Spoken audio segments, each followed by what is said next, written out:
Hello everyone, and welcome to episode 18 of the Look Out Sir 40k podcast, a Warhammer 40,000 podcast produced, delivered, developed by three fine friends and an assortment of other friends. Don't want to diminish anyone's status by saying they're not our friends. They are. It's just they could potentially. Anyway, let's not get into the particulars.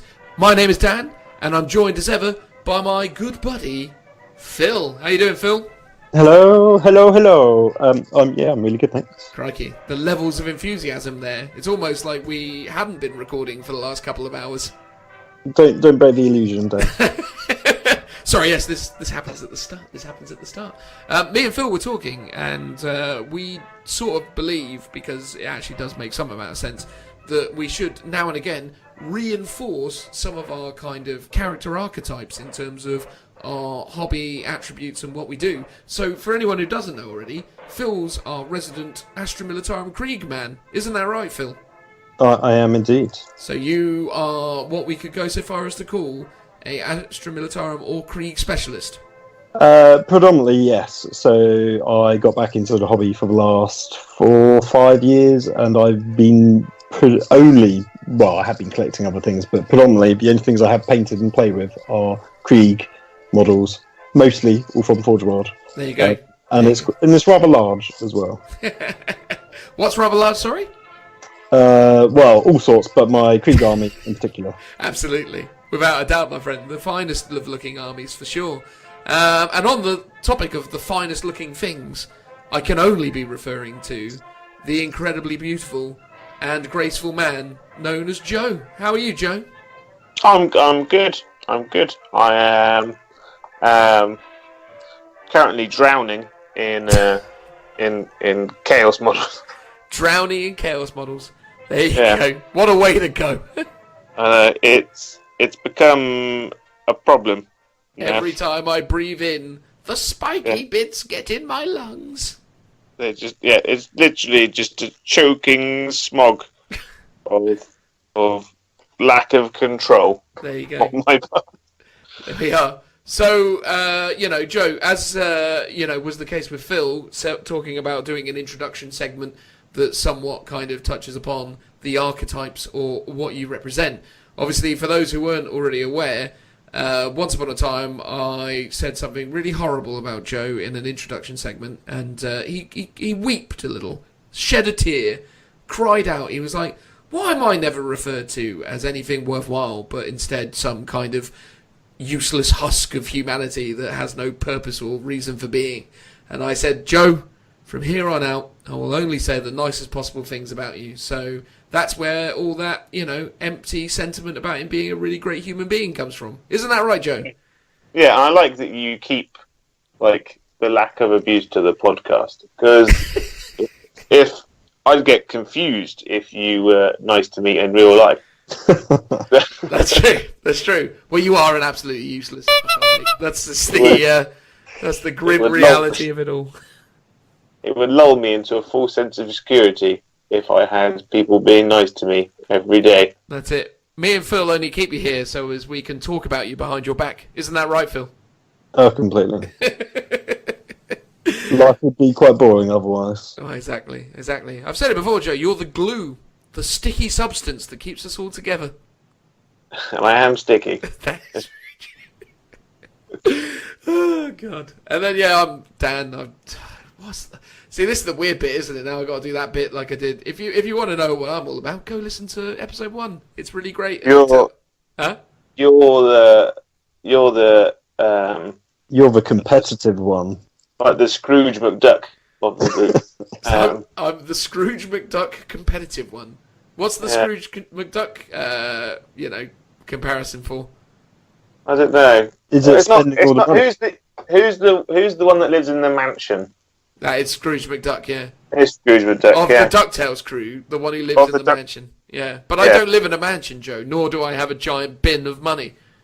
Oh. Not even like a vault that's kind of like a giant swimming pool. No, I have no vault that's kind of like a giant swimming pool. Which one would you prefer to be? I've always been a fan of Launchpad. It was my favourite. You would make a good Launchpad, to be fair, I reckon. Although you'd probably more likely be I don't know, actually. Which one? I can't remember the cast beyond that. You'd be the genie from the movie. Well, he's a bit weird. He's the one that hangs around with Huey, Dewey, and Louie. He is the one that has Huey, Dewey, and Louie. And didn't they introduce a lady duckling into the mix as well for that movie? I want to say Daisy. Oh, Yeah. yeah, I think it might be Daisy, actually. I think you're right. It probably was Daisy. What did he say when he did the magic spells? I can't remember. It's been a long time. He definitely had a thing, didn't he? When he would do the magic, he had these little catchphrase that he threw out. Was it Shabooey? I think you might be right on that. I think I'm disturbed by it, but I probably am accurate. Anyway, there you go. So that's that. I'm the Scrooge McDuck competitive one, and I play pointy-eared elves. So that's fun. So there you go. That's us, and a little bit about what we do and why we do it. But let's move on and tell you about what we're going to be talking about today. So probably makes sense that I say this from the outset. We had good aspirations, good intentions, and good ideas about bringing back the quiz this week, or this episode, but sadly, due to a number of time constraints, we weren't able to get it done. Richard will be joining us for the next episode, I promise, to put together a really great quiz content. Also, the weeks have just been really manic for all of us, so it's been difficult to get the recording in. So for any of you that were really enjoying the quiz last week, and we heard a lot of positivity about it, we're definitely in the habit of keeping it going, but we probably will be doing it on alternating weeks, just to try and give it a little bit of, special veneer. Unless, of course... Oh, sorry, Joe. I can hear the fans writing the hate mail to Richie already on not being here and available. Well, to Richard's credit, it's not his fault. Oh. So there we go. Then, can we not just say it's his fault? Just because I want to see what people will send him. Well, yeah, no, we could definitely say that, but I don't know. I don't want to discourage Richard from keeping on doing it. If he hears this and hears that we're just saying that it's all his fault and throwing him under a bus, he might be, disencouraged from doing it in the future. And you wonder why we're all mean to you in real life, Joe, when this is your behaviour on the show. Yeah, but I might have already sent him something. Like, preempted. You've already take that back. sent the hate mail. Yeah. You've got that alternate account that you start throwing around abuse on. Well, no, I had it delivered in one of those Royal Mail big, postal bags, like the ye olde ones made from burlap, Right. It's not like the movie Seven, is it? Yeah. Just says hate mail on the front of it, and just Richie's face. What, you made the sack out of Richie's face? I haven't skinned him. All right, thank God. Anyway, just so everyone knows, the quiz isn't happening this week. We're really sorry about that, but it is what it is. It will happen in future episodes, because we want to kind of keep it special. Unless, of course, the numbers for when we do a quiz are so much greater than when we don't, in which case, being a slave to, pop culture and the need for numbers, we'll probably just do it every time. So, yeah, if, you really want to see that quiz come back, stop listening now, and, we'll just be compelled to have to do it all the time. Just turn the whole thing into a kind of 8 out of 10 cats type show. That would be great, wouldn't it? You are a bit of a Jimmy Carr, actually. I suppose so. Have you done your taxes recently? No, because obviously as Scrooge McDuck, I don't pay any taxes. That's how it goes. That's why I keep all my money in physical cash within a bin. But for now, let's talk about the topics. So as I say, no quiz this week, but we will have a comprehensive news segment where we talk about the latest and greatest things that are happening within the Warhammer 40,000 hobby. So that will come first of all, and then that will then be followed up when Richard joins us and we discuss the new Chaos Space Marine Codex and Vigilus Ablaze content. So we're going to go through Vigilus Ablaze and the Chaos Space Marine Codex Volume 2, pick out a thing that we like each, and then talk about that in some amount of detail. So yeah, unless anyone has any closing comments or things that they want to add, I guess we'll move on. Joe, you're okay? I am good. Phil, feeling good? Yep, I'm all ready to go. Wonderful. Then in which case, let's move on, if we shall, to the news. Get your ears ready, chaps, because it's time for the news! There we go. Still quite haven't gotten used to that fabulous new transition that Phil put together for us, but hopefully we haven't done as bad a job on the editing, and it doesn't sound like it's going to blow out anyone's car radio speakers or jar anyone massively. So, yeah, there we go. Lovely, lovely intro, Phil. You've done a fabulous job, as always. So let's talk about the news, shall we, gents? So we're going to now go through the news stories that have transpired between Thursday, the 28th of March, and the day of recording, which today is Thursday, the 11th of April, 2019. It's fair to say, and I will say, that it's been a fairly uneventful couple of weeks. Obviously, the Adepticon thing happened, and most of the 40k news that we're going to round up here has come from that. But bar that, and a whole slew of Chaos releases, it's been fairly quiet, wouldn't you agree, gents? Definitely. There you go. Solid and firm. But with that said, let's talk about the first of the news items today, which was the announcement of Apocalypse.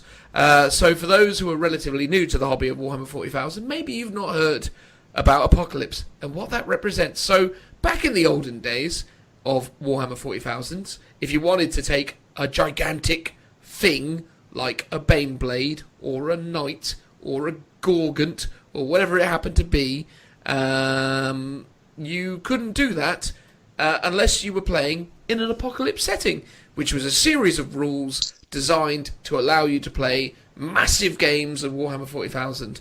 And by all accounts, Apocalypse is still exactly that. But what do we expect, guys? What do you think and hope to see from a rule set already containing massive models to then expand itself to a better, facilitate massive models? What do you reckon? Let's start with Phil's opinion on Apocalypse. Well, I hate to break the news to you, but you said in the olden days, if you wanted to play a Knight, you'd use Apocalypse. The earlier versions of Apocalypse, Knights didn't exist. So Well, all right, I don't want to show you up, but I am. Well, I said Baneblade first, and then I couldn't remember the name of the gigantic orc walker that came along. That was the Gargant, wasn't it? Gargant, yeah. So I got that right, but you're telling me I made a mistake when I called out the Knight specifically.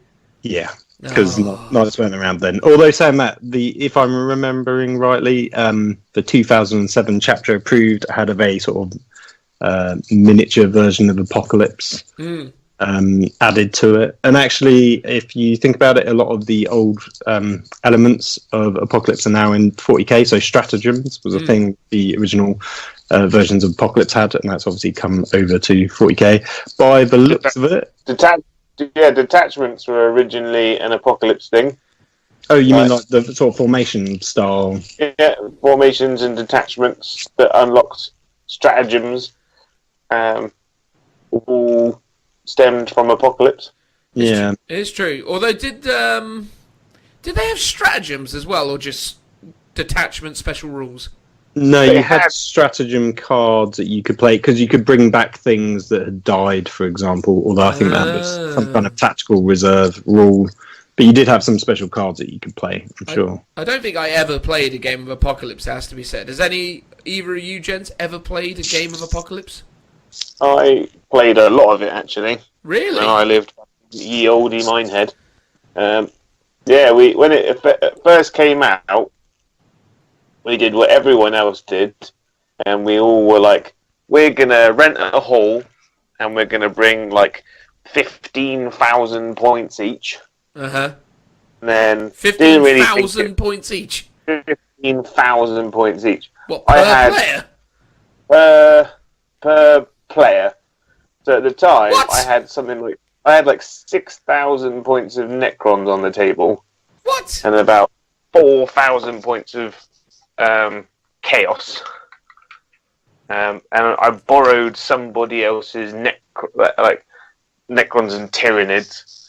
So you one had of the more guys- points Very of strange Necrons. allies of convenience you've got going on there. Oh, it was it was an awful mishmash. It was Imperium versus. Imperium So, versus but- assorted. Well, which, to be fair, is the entire basis of Warhammer 40,000, right? Mhm. Oh yeah. So you embodied that much, I guess. But like everyone else, we didn't realise how long a game turn would take. And I think over the course of 2 days, we did about 3 turns. See, my theory always with the Apocalypse stuff is, to me, Apocalypse should be a game system that incorporates a GM. I think you need a game master to make Apocalypse work properly, because I think if you've got someone that can oversee proceedings and set time limits and set kind of the agenda to keep things moving on and moving things around, I think that's really good as well. And I also think when it comes to Apocalypse games, because they always seem to end up with like multiple players, you probably need those players to kind of end up being kind of like, there does need to almost be like a hierarchical structure within that, i.e. there's an overarching general that is the only person that can communicate with the GM, and the GM, and then there's like, I don't know, 2 or 3 or 4 sort of commanders that control quadrants of the board or something. Because every time I've ever come near to playing a game that is of Apocalypse scale,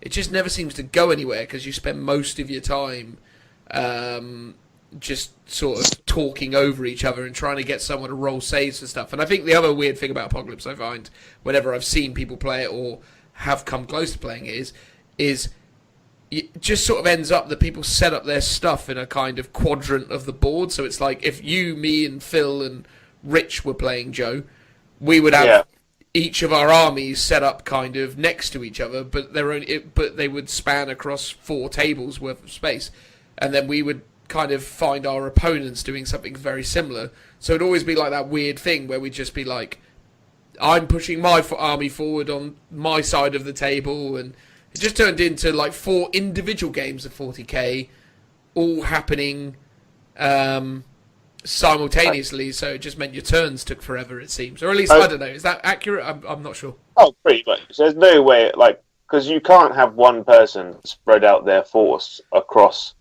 like, a 20-foot table, because no doubt someone at one end will want to shoot at your, say, 30 Terminators, and you're busy down the other end of the table trying to roll saves and take shots and stuff. I think, like, when we did it, I think we said the maximum points is 3,000 per person. Like, any higher than that is just ludicrous, regardless to how many people are playing. And I think you kind of need to tailor your armies as well before the game. Yeah. So, say there's 3 of you playing, you have to decide per team. You have to be like, well, I'm going to hold the back, I'm going to hold the mid-table, and then you're going to hold, like, you're going to deep strike in and an attack at the front, kind of thing. You have to have a game plan, otherwise it's just going to fall to pieces. Yeah, well, we did quite a good. It wasn't Apocalypse, but it was definitely Apocalypse scale at Warhammer World. It was called Council of War, which was a 4v4 match. I think we had 1,000 points each, though. Or no, it was 2,000 points each. 2,000 points each. Yeah, no, I actually forgot all about that. We did actually spend an entire day trying to play an Apocalypse scale type game, but it wasn't Apocalypse the game. It was just regular 40k, but like I said, 8,000 v 8,000 points, I think. Yeah. Although people did bring quite a lot of like super heavies and stuff, and everyone sort of had to have like a 2,000 each army list thing.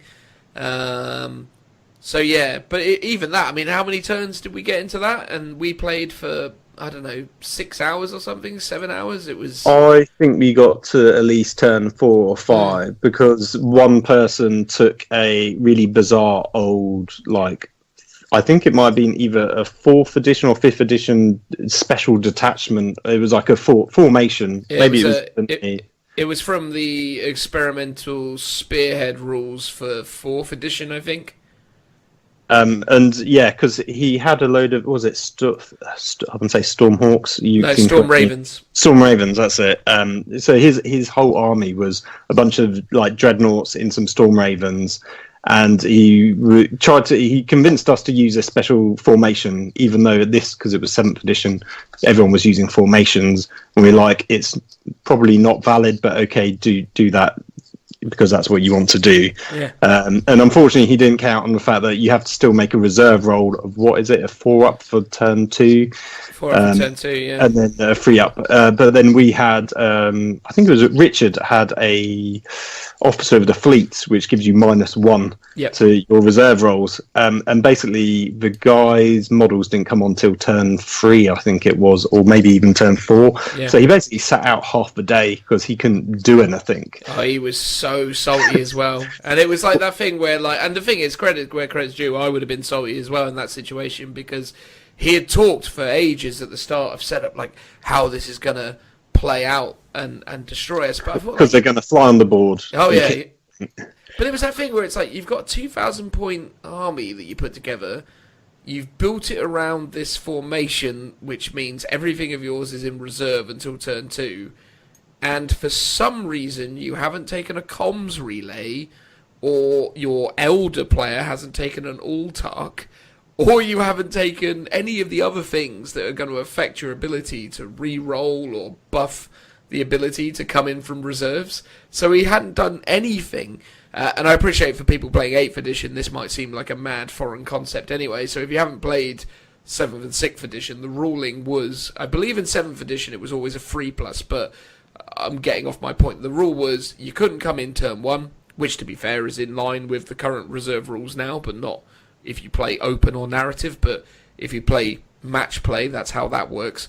So you couldn't come in turn 1, and on turn 2, rather than just saying, I definitely come in, you had to roll a d6, and on a 3+, I think in 7th edition, I raised the tone of my voice to indicate that I didn't know entirely there, but I'm not entirely sure. It was either a 4-up, and then next turn was a 3-up, and then it's automatic afterwards, or it was always a 3-up. I can't quite remember. Yeah, so from battle round 4 onwards, it was automatic, but for the first battle round, no. Second and third, yes. But I believe it was either on a 4+ or a 3+. But yeah, Richie, quite randomly in his army list that we brought along, had an officer of the fleet, because we thought, well, you know, neutralising some people's reserves options is really powerful. So we'll have that in the army list and see what happens. And yeah, lo and behold, we played some lad who his entire army relied on it, which was pretty awful, but... What was even worse is, so when he did get to bring his army on, it sort of flew on, and then he had to effectively kind of deep strike his dreadnoughts from the moving flyers. So this is when, back in the day, when you had a scatter dice, so the models could move randomly. And obviously by this point, a lot of our army was in their deployment zone. Yeah. So he dropped them out, and then they scattered off the board and were automatically destroyed. Yeah, he didn't have a good day, that kid. No. Who probably now is a strapping young lad, because that was the best part of... 5 years ago. 4 or 5 years ago, because it was when I was probably only back in the hobby for like maybe 2 years, I think. So yeah, about then. So should we start speculating about the current apocalypse? Well, I was going to say, I think my thing is, as I say, the only thing I think with Apocalypse is it needs a GM. So I think they need a GM system for sure. I think they need they've already... Well, actually, I won't steal anyone else's thunder. I already did my thing, so come on. Phil, tell me what you speculated on the case of... In fact, no. Joe, come on now. What do you reckon Apocalypse will have? I reckon that there'll be some, like, the shooting phase will be more like epic. You've stolen exactly what I was going to say. Oh, good. But I agree with you. It's basically going to be epic, but played with 40k models. Yeah. Okay. So in epic, a unit of Space Marines used to fire 1 dice at another unit, and then if you hit and wound, you removed that 1 unit that you fired at. And because everything's on movement trays now. Or Apocalypse by the looks of it. So I think that might kind of work on a similar system. Or they might just be there just to speed movement up, because if someone brings like 2,000-3,000 points of Orc boys, it's going to be a long day. Do you think do you think that the likely outcome is something like shoot at and remove these units, or do you think that they're going to go for more of a referencing a game called Kings of War from Mantic here, but more of a Kings of War system where your unit has a volume of wounds, so you don't have to remove models, but you just remove the movement tray, i.e. you can have a movement tray that's made up of that unit, and then depending on how many wounds it takes, it loses some of its effectiveness, I suppose? I think you'll still probably end up removing models just because they would effectively act as the wounds. I think there'll still be a nuance of you'll probably end up removing models, because it'd be a bit weird if you had 10 models on a movement tray, but actually there's only 2 of them left because you decimated the unit. Yeah, the way they do it in Kings of War is it's all about kind of talking about the damage that unit has sustained, so it's more about the idea that when they're at their full capacity, they're battle ready and they're ready to go, but then as you do damage to them, they become less effective, because it's sort of in the same way as the damage system works on for the tank. On tanks and super heavies and stuff. Yeah, I could see it being like that, where you, like I said, for tanks you've got 3 levels, full health like halfway, and then rock bottom just before you're killed, and that's how you have your efficiency for your units. Because what they do say is you can play it in the same amount of time as you can play regular 40k, so you're talking 2 to 3 hours depending on how quick you are, which is pretty crazy. Yeah, it's interesting though, that, isn't it? Because then does that become a weird thing that, I don't know, when you sort of say stuff like that, I would want it to take longer than a regular game of 40k in a way. I think, I don't know, it's an interesting proposition. The thing is though, we're at a stage now where a model is available to each army. You're not going to have that much on the table. A knight army is still only going to be 10 models. Well, I suppose the question is there though is, do they adjust the points to represent this entirely different game system? Well, it could be done completely differently, because it does say it's a brand new system, so it might not plug into 40k at all. It might be, like I said, almost epic at 40k scale, where it's completely different, because I'm pretty sure in the video there's a bunch of non-d6 dice. Going crazy. There's d10s and d8s, a bit like all the other games, Shadespire or Blackstone Fortress, for example. I think they're sort of probably going to embrace these other dice to represent, different things, different strengths, for example. So it might be nothing like 40k. It might have completely different points values, for example. Well, Joe, will you be painting up 15,000 points of Necrons for this one then? Oh God, no. Although I am disturbingly, my Chaos army is reaching untold points. I don't even know how many points I've already got at the moment. And I've only fully painted 7 models. Wow, there you go. You're approaching it the way I do. Yeah. If I play it, I will probably never field more than 3,000 points realistically. And you've got to think that whenever we've played games in your garage, for instance. Yes. And it's 2v2 or 3v3. We'll play for about 4 hours and only get 2 turns in. Yeah. Because everyone's busy talking, or we decide an hour in that we're going to go and get fish and chips for lunch or dinner, and it all just kind of gets forgotten about. Well, the game's secondary to actually hanging out, isn't it? Yeah, that's true. It's the excuse for gathering. But in closing, I suppose, on the topic of Apocalypse, I guess, how interested are you in playing this, Phil?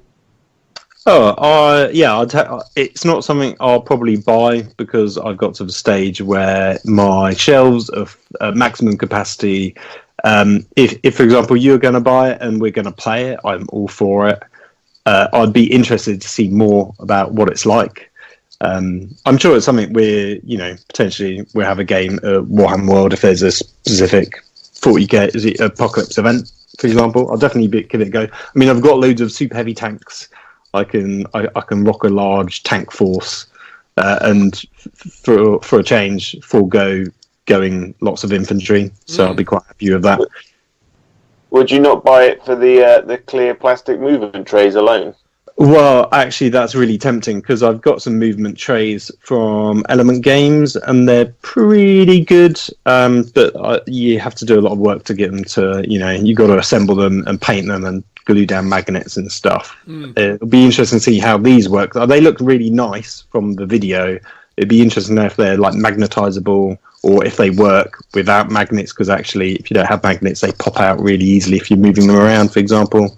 I'm pretty sure they'd be selling them separately, so I'll probably be picking them up, but I hopefully won't have to buy the box set to get it. Magnets. Always with the magnets. Anyway, yeah, no, I think the movement trays are definitely a win. I also enjoy the fact that your answer was, no, I won't bother buying it, because you will, Dan, and that's fine. You're the one that buys the boxes. I'm the one, yeah, exactly, see, that's the thing. I'm don't worry. the one that buys the specialist games. True. There you go. There you are.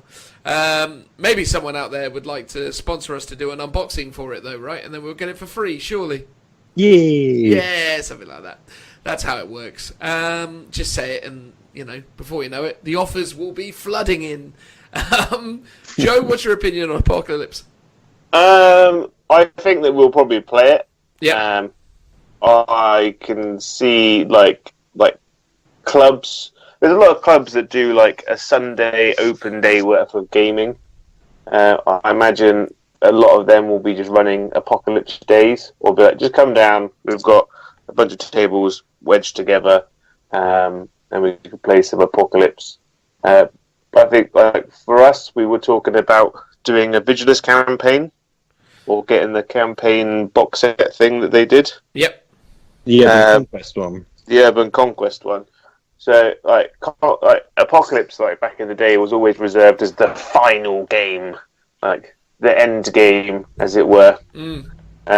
So when you have the big final battle.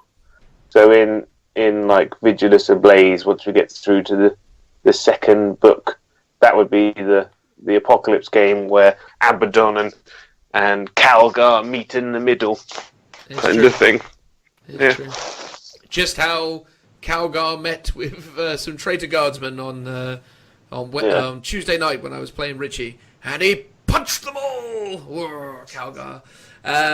He is very good at punching everything. He's surprising, actually. I was was never expecting him to be as good as he actually is, which is quite terrifying. Yeah, it's almost hilarious how good he is. That's like a character series that we could do in the future. I think every week we just choose a random character and discuss how mad they are. That's true. We could definitely incorporate that. But let's not talk about those sorts of ideas, because then, or at least not now, because then we'll record it and put it out there, and people will assume we're doing it, and then be disappointed when we're not. So let's not give them any ideas, eh? In closing on my side of things on the Apocalypse, I think it's fine. I'll pick up the rules because I am a glutton for punishment, or rather my wallet is, I suppose. But I'll pick up the rules and check them out and see what it has to offer. I doubt I'll ever get around to playing it because I've bought every version of Apocalypse that has ever been produced. And as I said at the start, never played it. It's just add it to all those Kill Team books that are getting loads of use at the moment.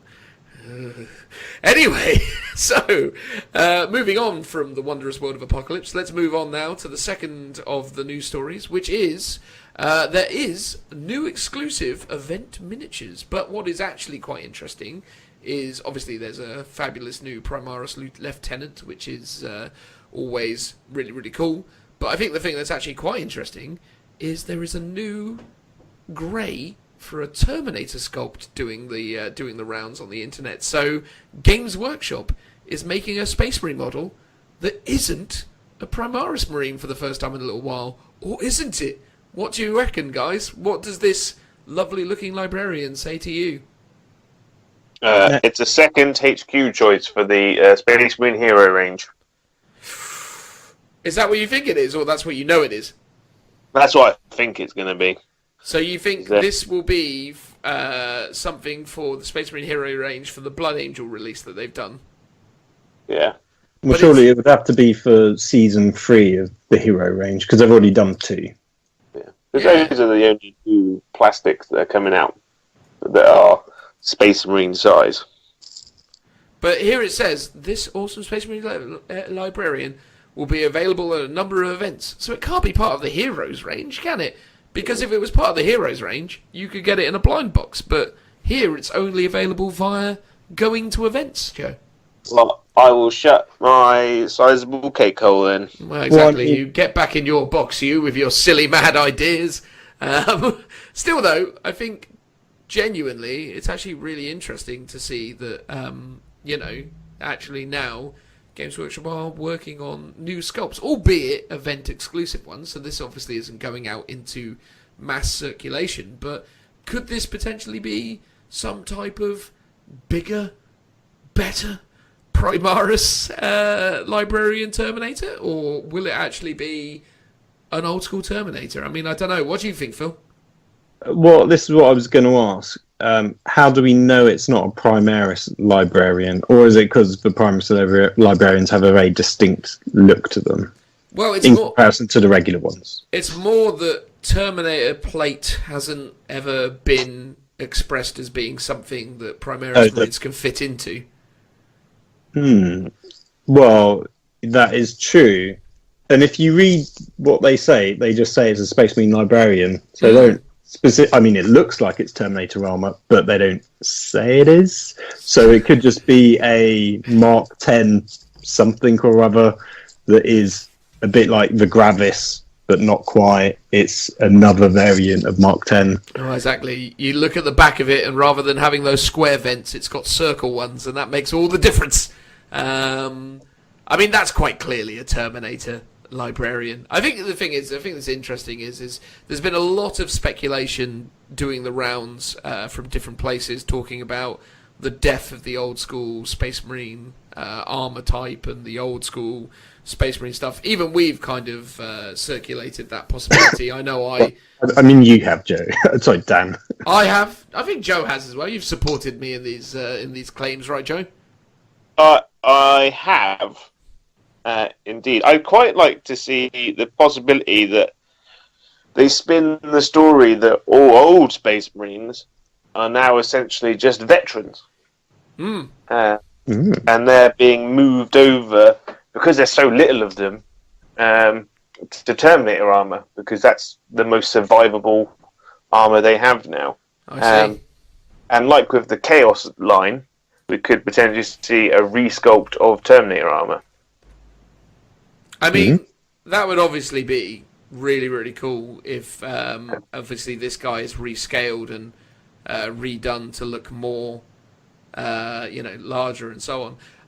The thing that's really interesting me, and I don't know if anyone else has mentioned it, I'm assuming, have either of you guys got the image of this Terminator sculpt in front of you right now? Yeah. Look at its face. No. Joe, you get this image up because you're going to need this for the purposes of this conversation. I'll give you a Hang few on. moments. I'm going to do some kind of clever transition for this, Joe, so you've got that. 2 hours later. So through the majesty of editing, Joe now has seen or has the image of the Terminator in front of him. So I was going to make my point to the lads. So look at the face of that Terminator, guys. See what you see there. Now look at this image.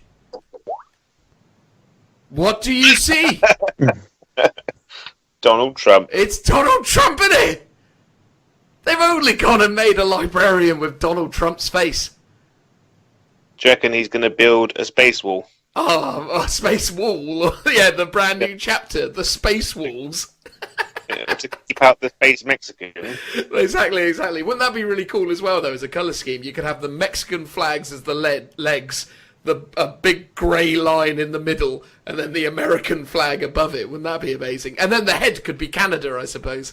I have to say, I actually think he looks more like Davros. Davros, the Donald Trump. I don't know, man. That is a very Donald Trump face. Well, he's too wrinkly, whereas Davros has got the wrinkles and the mouth. I mean, he's obviously missing the eye, but Indeed. looks pretty close. That being said, though, right, with the Davros thing, are you saying that Davros looks more like Donald Trump? Or No, Davros looks more like the librarian. Oh, I see. He's definitely got a Trump about him, though. I don't know. It's like the sharp nose, the sort of flappy mouth that he's got going on. No, yeah, I can see that. The tired jowls that he's got going on. It's totally Trump, mate. It can't be a coincidence.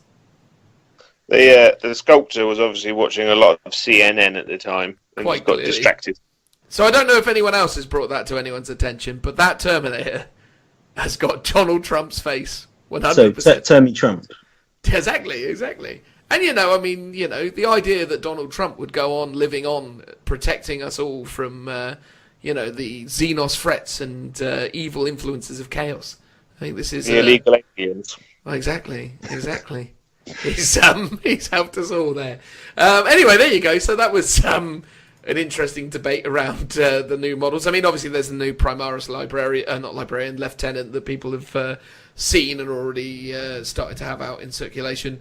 I'm just interested. I think it's a good moment and a good sign that we're now seeing a couple more sculpts for some of the older style armor sets, and even if it is an event exclusive, I'm hopeful that we'll start to see more of a mixture of things, especially with the Chaos Space Marine release that's just happened, right? The new Terminator kits they've done, the new powered armored regular Chaos Space Marines they've done. So maybe, just maybe, this could be the sign of positive things to come. What do you reckon, gents? Quite likely. I mean, yeah, I won't say any more because it will just go into a massive conversation about Primaris versus regular Space Marines. That's true. But I'm glad they're still doing it, though. Exactly. It does look nice. I'm going to go into it. I'm going to ruin it for everyone. But I think what they're trying to do with Space Marines is kind of move them into the future. I still think they're going to ditch oldie Marines. So, like, Chaos are going to keep the old Marine type and have all the regal look, and all the new, like, loyal Space Marines are going to be total Geardos in all their cool spangled new armour. Pimping out. Well, there we go.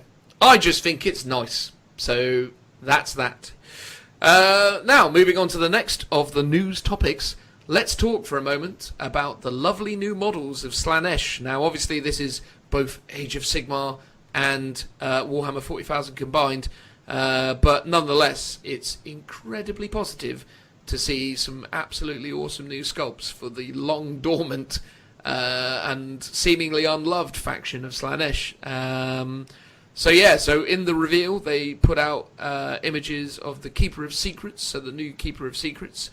They also revealed a bunch of new things which may or may not make their way into Warhammer 40,000. It's difficult to know for sure because a lot of this has obviously been geared towards the new Age of Sigmar release, and as we've seen with Tzeentch and with Blades of Khorne, there's always these kind of human-esque models that are for Age of Sigmar, so the Blades of Khorne or the Gore Chosen or whatever they were actually called, as well as, I can't even remember what the Tzeentch ones were called. They were like the Acolytes or something. The Zangors.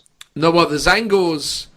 Well, yeah, actually, yeah, the Zangors. Yeah, but they were the human ones with, like, the beaky helmets, weren't they? Oh, they were Acolytes of some kind, yeah. Yeah. So, not entirely sure what from this will make its way into 40k, but regardless, it's pretty reasonable to assume the Keeper of Secrets will be going in. So, yeah, Phil, tell us what you think of this beautiful new range of Slaannesh monsters.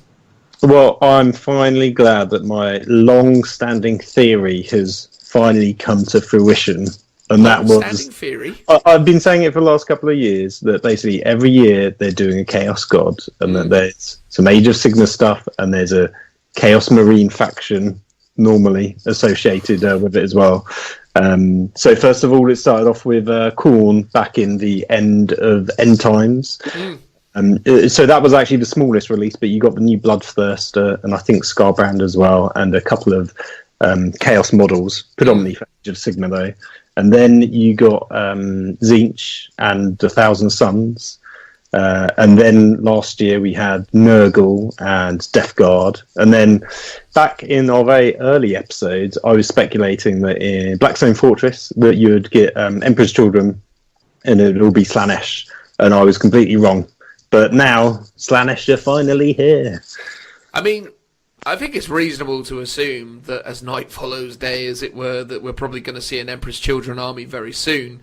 I'm really interested to see what happens with that faction as well. Not that I want to get too much into the speculating of what's to come, but yeah, it's going to be really interesting to see how all that comes together, if and when it does. But yeah, I mean, what's your opinions of these the models themselves? I mean, the Keeper of Secrets. What is it? Everything you expected from it? What were you thinking when you imagined what this could possibly be versus what you're seeing here?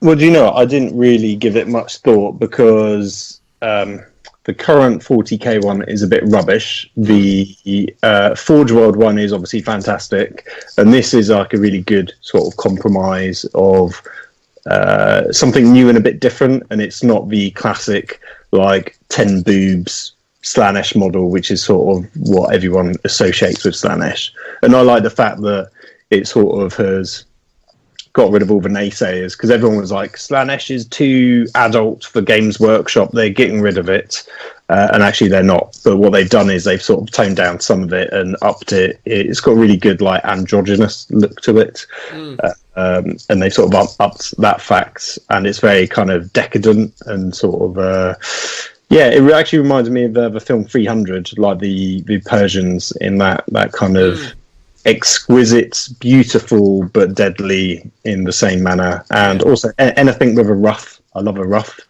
And actually some of these models, they sort of actually hark to the Harlequins and that kind of elder vibe. So I do like it all. Yeah, so far from what I've seen, all pretty positive. I really like it. Joe, what's your opinion on the lovely new... Well, let's talk about the Keeper of Secrets to begin with. What's your thoughts and feelings on that?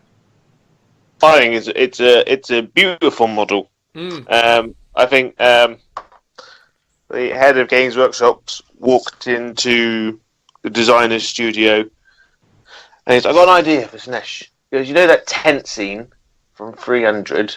And the designer's like, "Say no more." So what? The designers combined that weird hunchback dude from 300 with the things around him.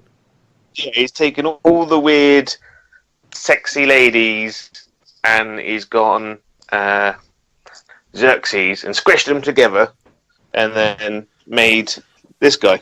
Well, he's got a slight sort of. It's got a very sort of hunched back as well, though, doesn't it? You know, to an extent with the extra arms. So yeah, it's sort of incorporated all the elements. All it needs is a poorly fitting helmet and the inability to lift a shield above his head, and he's there. Yeah, but he's perfect. Exactly. They've taken on a lot of like the Horus Heresy-esque Emperor's Children ethos about it, where like to them Slaannesh represents perfection as well as excess.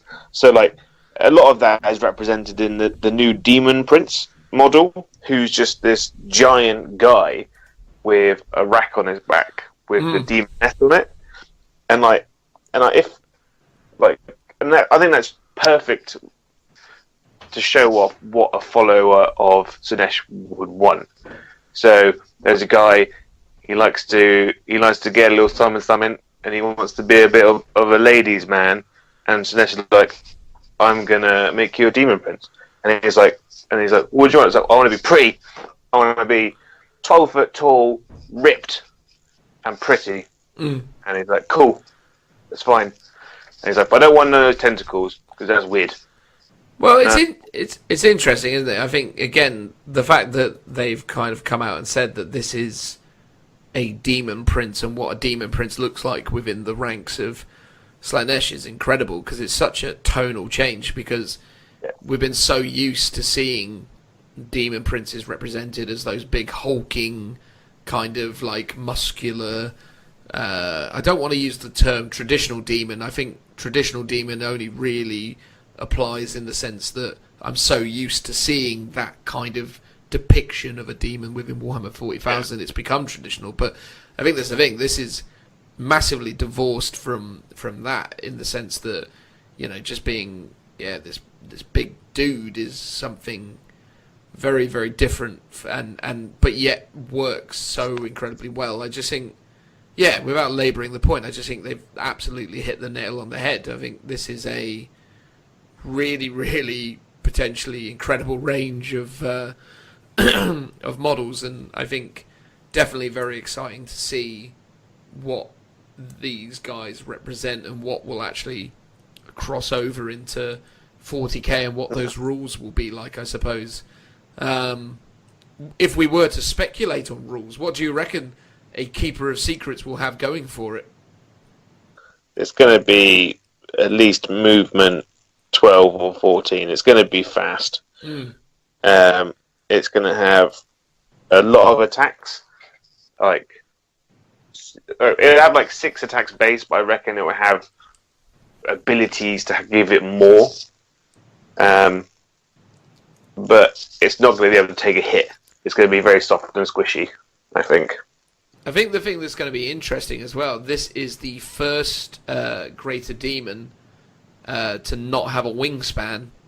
So obviously Scarbrand does have wings, but doesn't, because obviously they've been sort of torn up and he can't use them. So this is going to be the first Demon Prince model, not Demon Prince, sorry, the first of the great demon models. Oh no, not the first. Actually, no, of course not. The Nurgle guy doesn't have it. Sorry, I'll completely. But he's a slow tank, though, isn't he? He has the ability to take hits and just plod forward, casting psychic powers.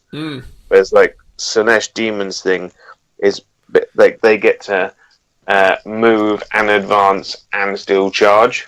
Yes, of course. So these guys are going to attack first as well, don't they? Yeah, attack first in combat. Don't charge, yeah. It's going to be a very glass hammer army, I think. You've got to go in and hit hard and not mess it up. Because I think this one of these armies, at the moment something goes wrong, it's just going to fall apart. I think it's going to be interesting as well, though, to see what sort of psychic powers they give the Keeper of Secrets, what kind of options they get, as well as, you know, just things like what their movement characteristic will be, how it actually performs in combat, what other little nuanced rules are you going to get to really make it sort of stand out. Because I suppose that's the thing, isn't it? When you're playing like you said, when you're playing a Greater Demon of Nurgle, when you're playing the Great Unclean One, he's obviously built around kind of tanking up loads of hits, but ultimately acts like a force multiplier. He buffs and helps out things around him to a certain extent. And then obviously the Great Demons of Khorne, the Bloodthirsters, are all about hurling themselves into battle and just smashing everything to pieces.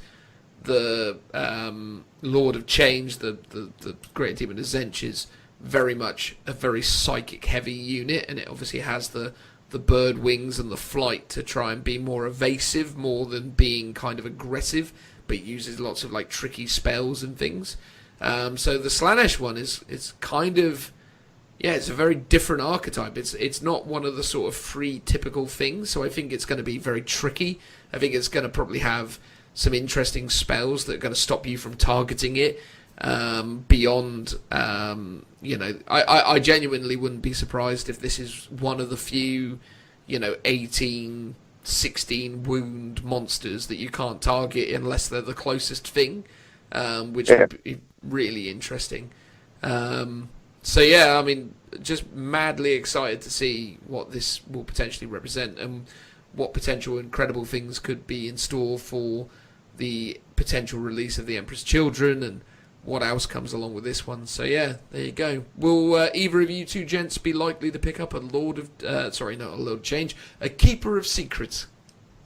I think there's actually quite a high possibility that I'm going to make a Supreme Command detachment. Oh yeah. For Slaannesh Demons anyway. To go with my Chaos. So he could potentially be in there. Because I want to use their abilities with my demon engines. Because having demon engines that can move, advance, shoot, and charge is pretty big. No, absolutely. And Phil? That would be complete heresy for me to get one, so it won't be. It's a bit too much of an ab-human for your Kriegy ways, is it, Phil? Yeah, unfortunately, I'm not. I'm all Imperium at the moment, so unfortunately, I won't be getting it. So could you not see any potential conversion things for like your kill team and your Inquisition? Because you're a big fan of those. Having an absolutely giant demon model in the kill team. That'd be a hell of a conversion, Phil. You could use the little ones, the little demon people. Well, yeah. So the roughs I would happily pick up. Although I've done a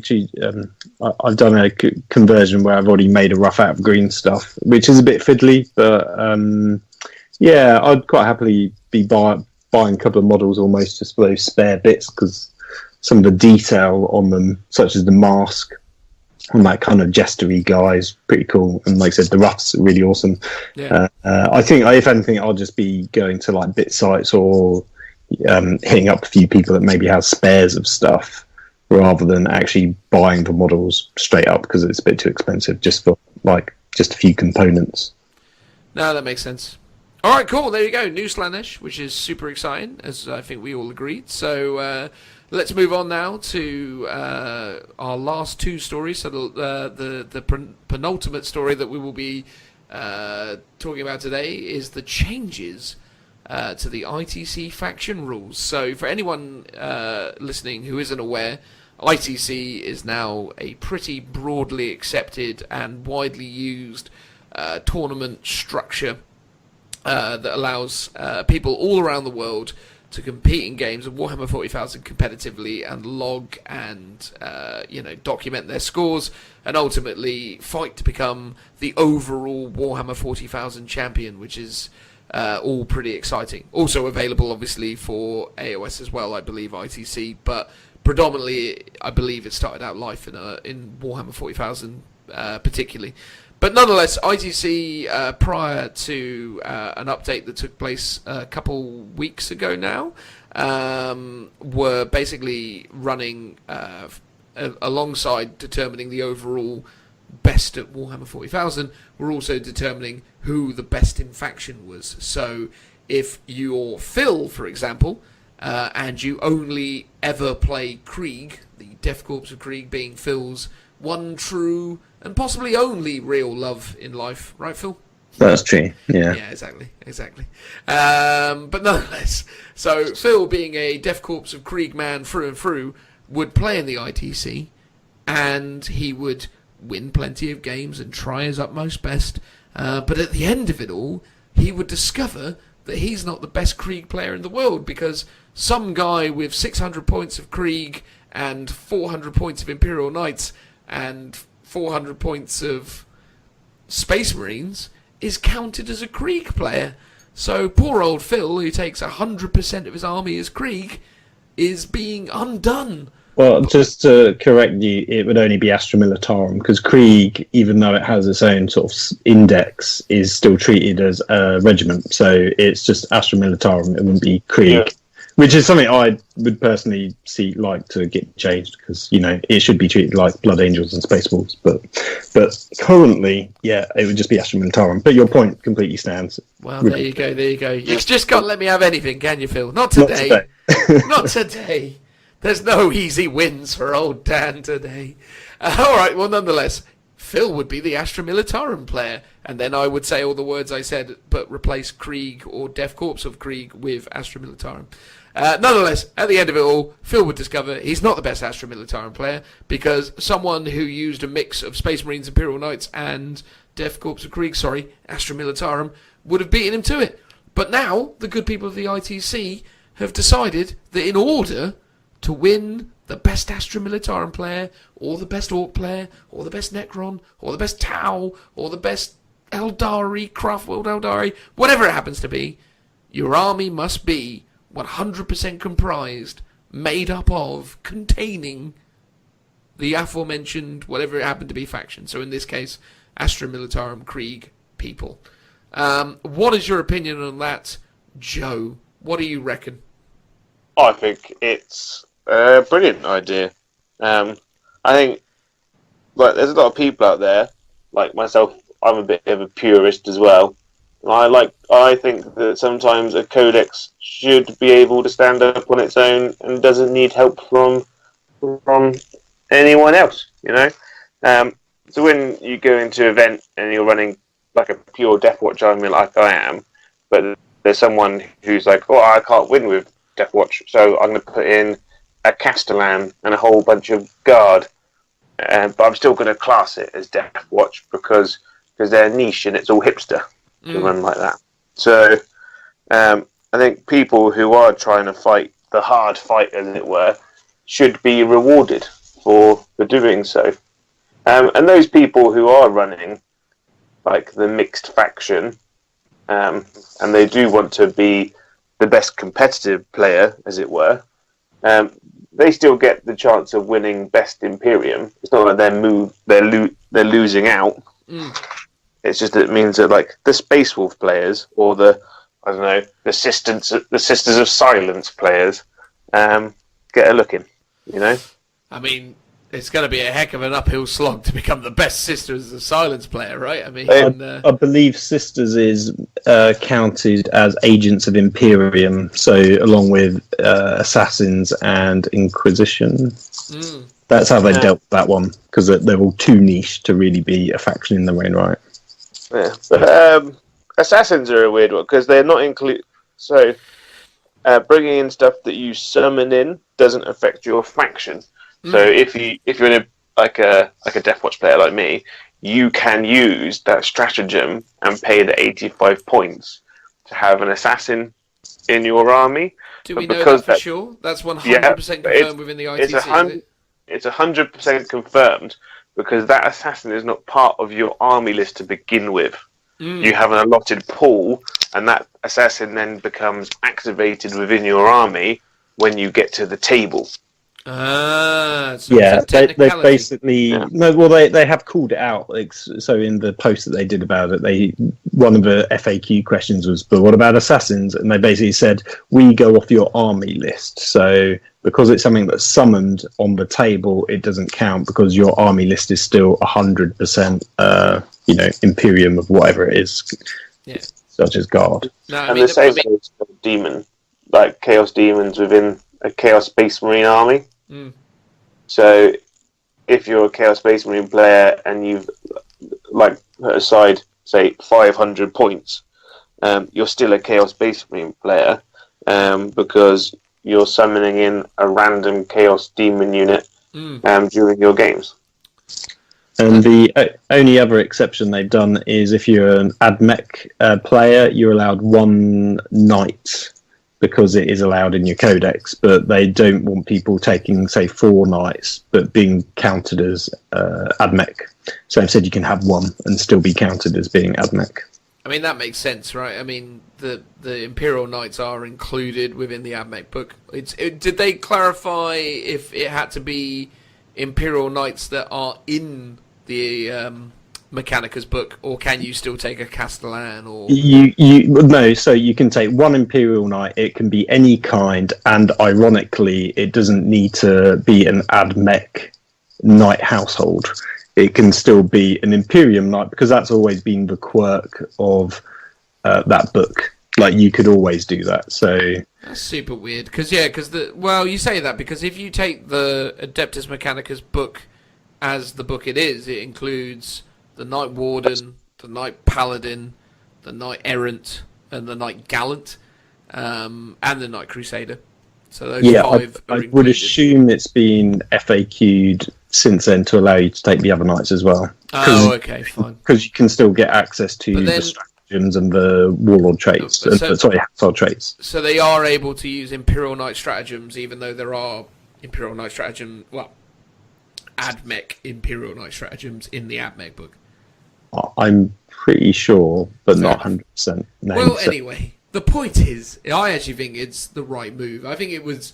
I mean, look, I'm not someone who is a purist player in any real sense of the word. I've always mixed stuff up when it came to, competitive play, because if it needs to be mixed up to produce a better, more competitive army, I will take advantage of that rule as much as possible. I don't necessarily like that it's like that. I think I've said on many occasions, I think the Allied matrix and system that they introduced in 6th edition is one of the kind of things that's really, really unhinged the game and made it a lot more random and a lot more, or potentially less balanced. Because I think, back in 5th or 4th or 3rd edition, where you didn't have these allies matrices that meant that you could take mixtures of units, you never could compensate for your weaknesses. You had to play around them, and I always felt that was more kind of flavoursome as a game system. So if you are someone who's fighting the good fight and struggling to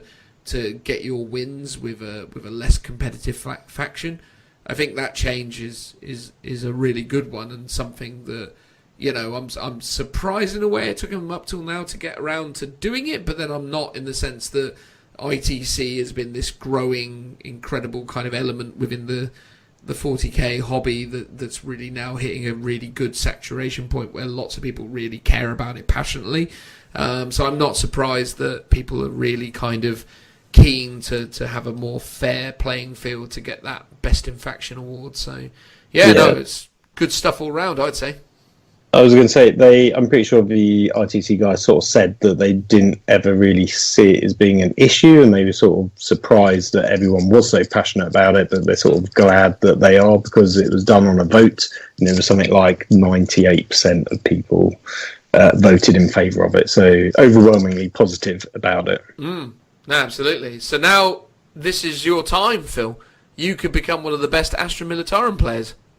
Unlikely, because unfortunately the Krieg Codex I personally don't believe is as competitive as a pure Astra Militarum Codex. But who knows? I would have a good chance. There you go. There you go. Doing okay. Joe, do you think you'll be the best Deathwatch player? I imagine far from it, because I don't do enough ITC events for it to even matter. But I'm one of those people that I can talk the theory, and I can write a semi-decent list. But as I showed at the last tournament we went to, I get to the table, have an enormous brain fart, and then lose horribly. So you do often suffer from poo brain, don't you, Joe? I do. I think the last event we went to, I had the best intentions. I was like, I'm going to go to bed early. And then the moment my head hit the pillow, my brain was like, let's discuss every life decision you've made since the age of 15. And then it's like 3 o'clock in the morning. And I'm sobbing. Yeah. And this is not working out. That is the weirdest thing, isn't it? About putting your head down on the pillow and starting to question your life decisions. It never leads anywhere good, and yet, both physically and metaphorically, you're going nowhere, right? Yeah, and then you get to the event in the morning, and your brain is like a shriveled up prune, and you're like, oh god, I can't make decisions today. Bad. Well, the other problem is, even if you are taking a monofaction army, your opponents aren't necessarily taking monofaction. They're still able to run mixed Imperium, for example. So actually trying to win a game as a monofaction, even though you've got a better chance of winning the Best in Faction award, you've still got to then compete against people that are doing soup. So it's actually sort of going to be harder to win games, but when you do, it's going to allow you to get closer to winning the Best in Faction award. And I think it'll be really interesting to see that actually maybe it will encourage more people to go monofaction rather than take soup, so you could potentially see a light shifting in the meta if more people are willing to do that. And I also think in a general scorekeeping point of view, in terms of obviously Games Workshop looks at top 10 lists for big tournaments, and if they were seeing Deathwatch won a tournament or Space Marines won a tournament, but it wasn't really Space Marines, it was Space Marines plus Knights and Guard. Actually, now those scores are going to be much more accurately reflected, which can have a knock-on effect to how the game gets balanced overall in terms of faction performance. So I think that would all be really positive things that are going to happen down the line. It's all good stuff all around when it comes to that stuff. And Joe, you've made nothing but the best life decisions, mate. You're an inspiration to us all. Well, yeah. Yeah, there you go. I hope so. I will. It will be a tearless night tonight. That's for sure. Oh god. On an army side of things. Yeah. I think you should get a bonus for running a pure army. I know that sounds mad, but like if you're playing a pure, let's say, salamanders list, like you should get a bonus for your entire army being from that one chapter. Like it's like you should be given a chapter tactic for being for having an army that's just, I know, but just like that one chapter. Even if it's like extra command points or something, because there's still people that go, I'm going to run a detachment of like Ultramarines, so I can take Guilliman, and I'm going to take loads of aggressors, and then let's assume that they've had a brain hemorrhage and taken loads of Imperial Fists for backline guns. Yep. And then they could take Crimson Fists on top, kind of thing. Yeah. That army's going to function a lot better than just running mono salamanders, for instance. So I think maybe getting a few extra little perks on top just to make you compete. If that makes sense. Well, that was my point. Like, you should only get your chapter tactics if you're only running that chapter as a mono chapter, for example.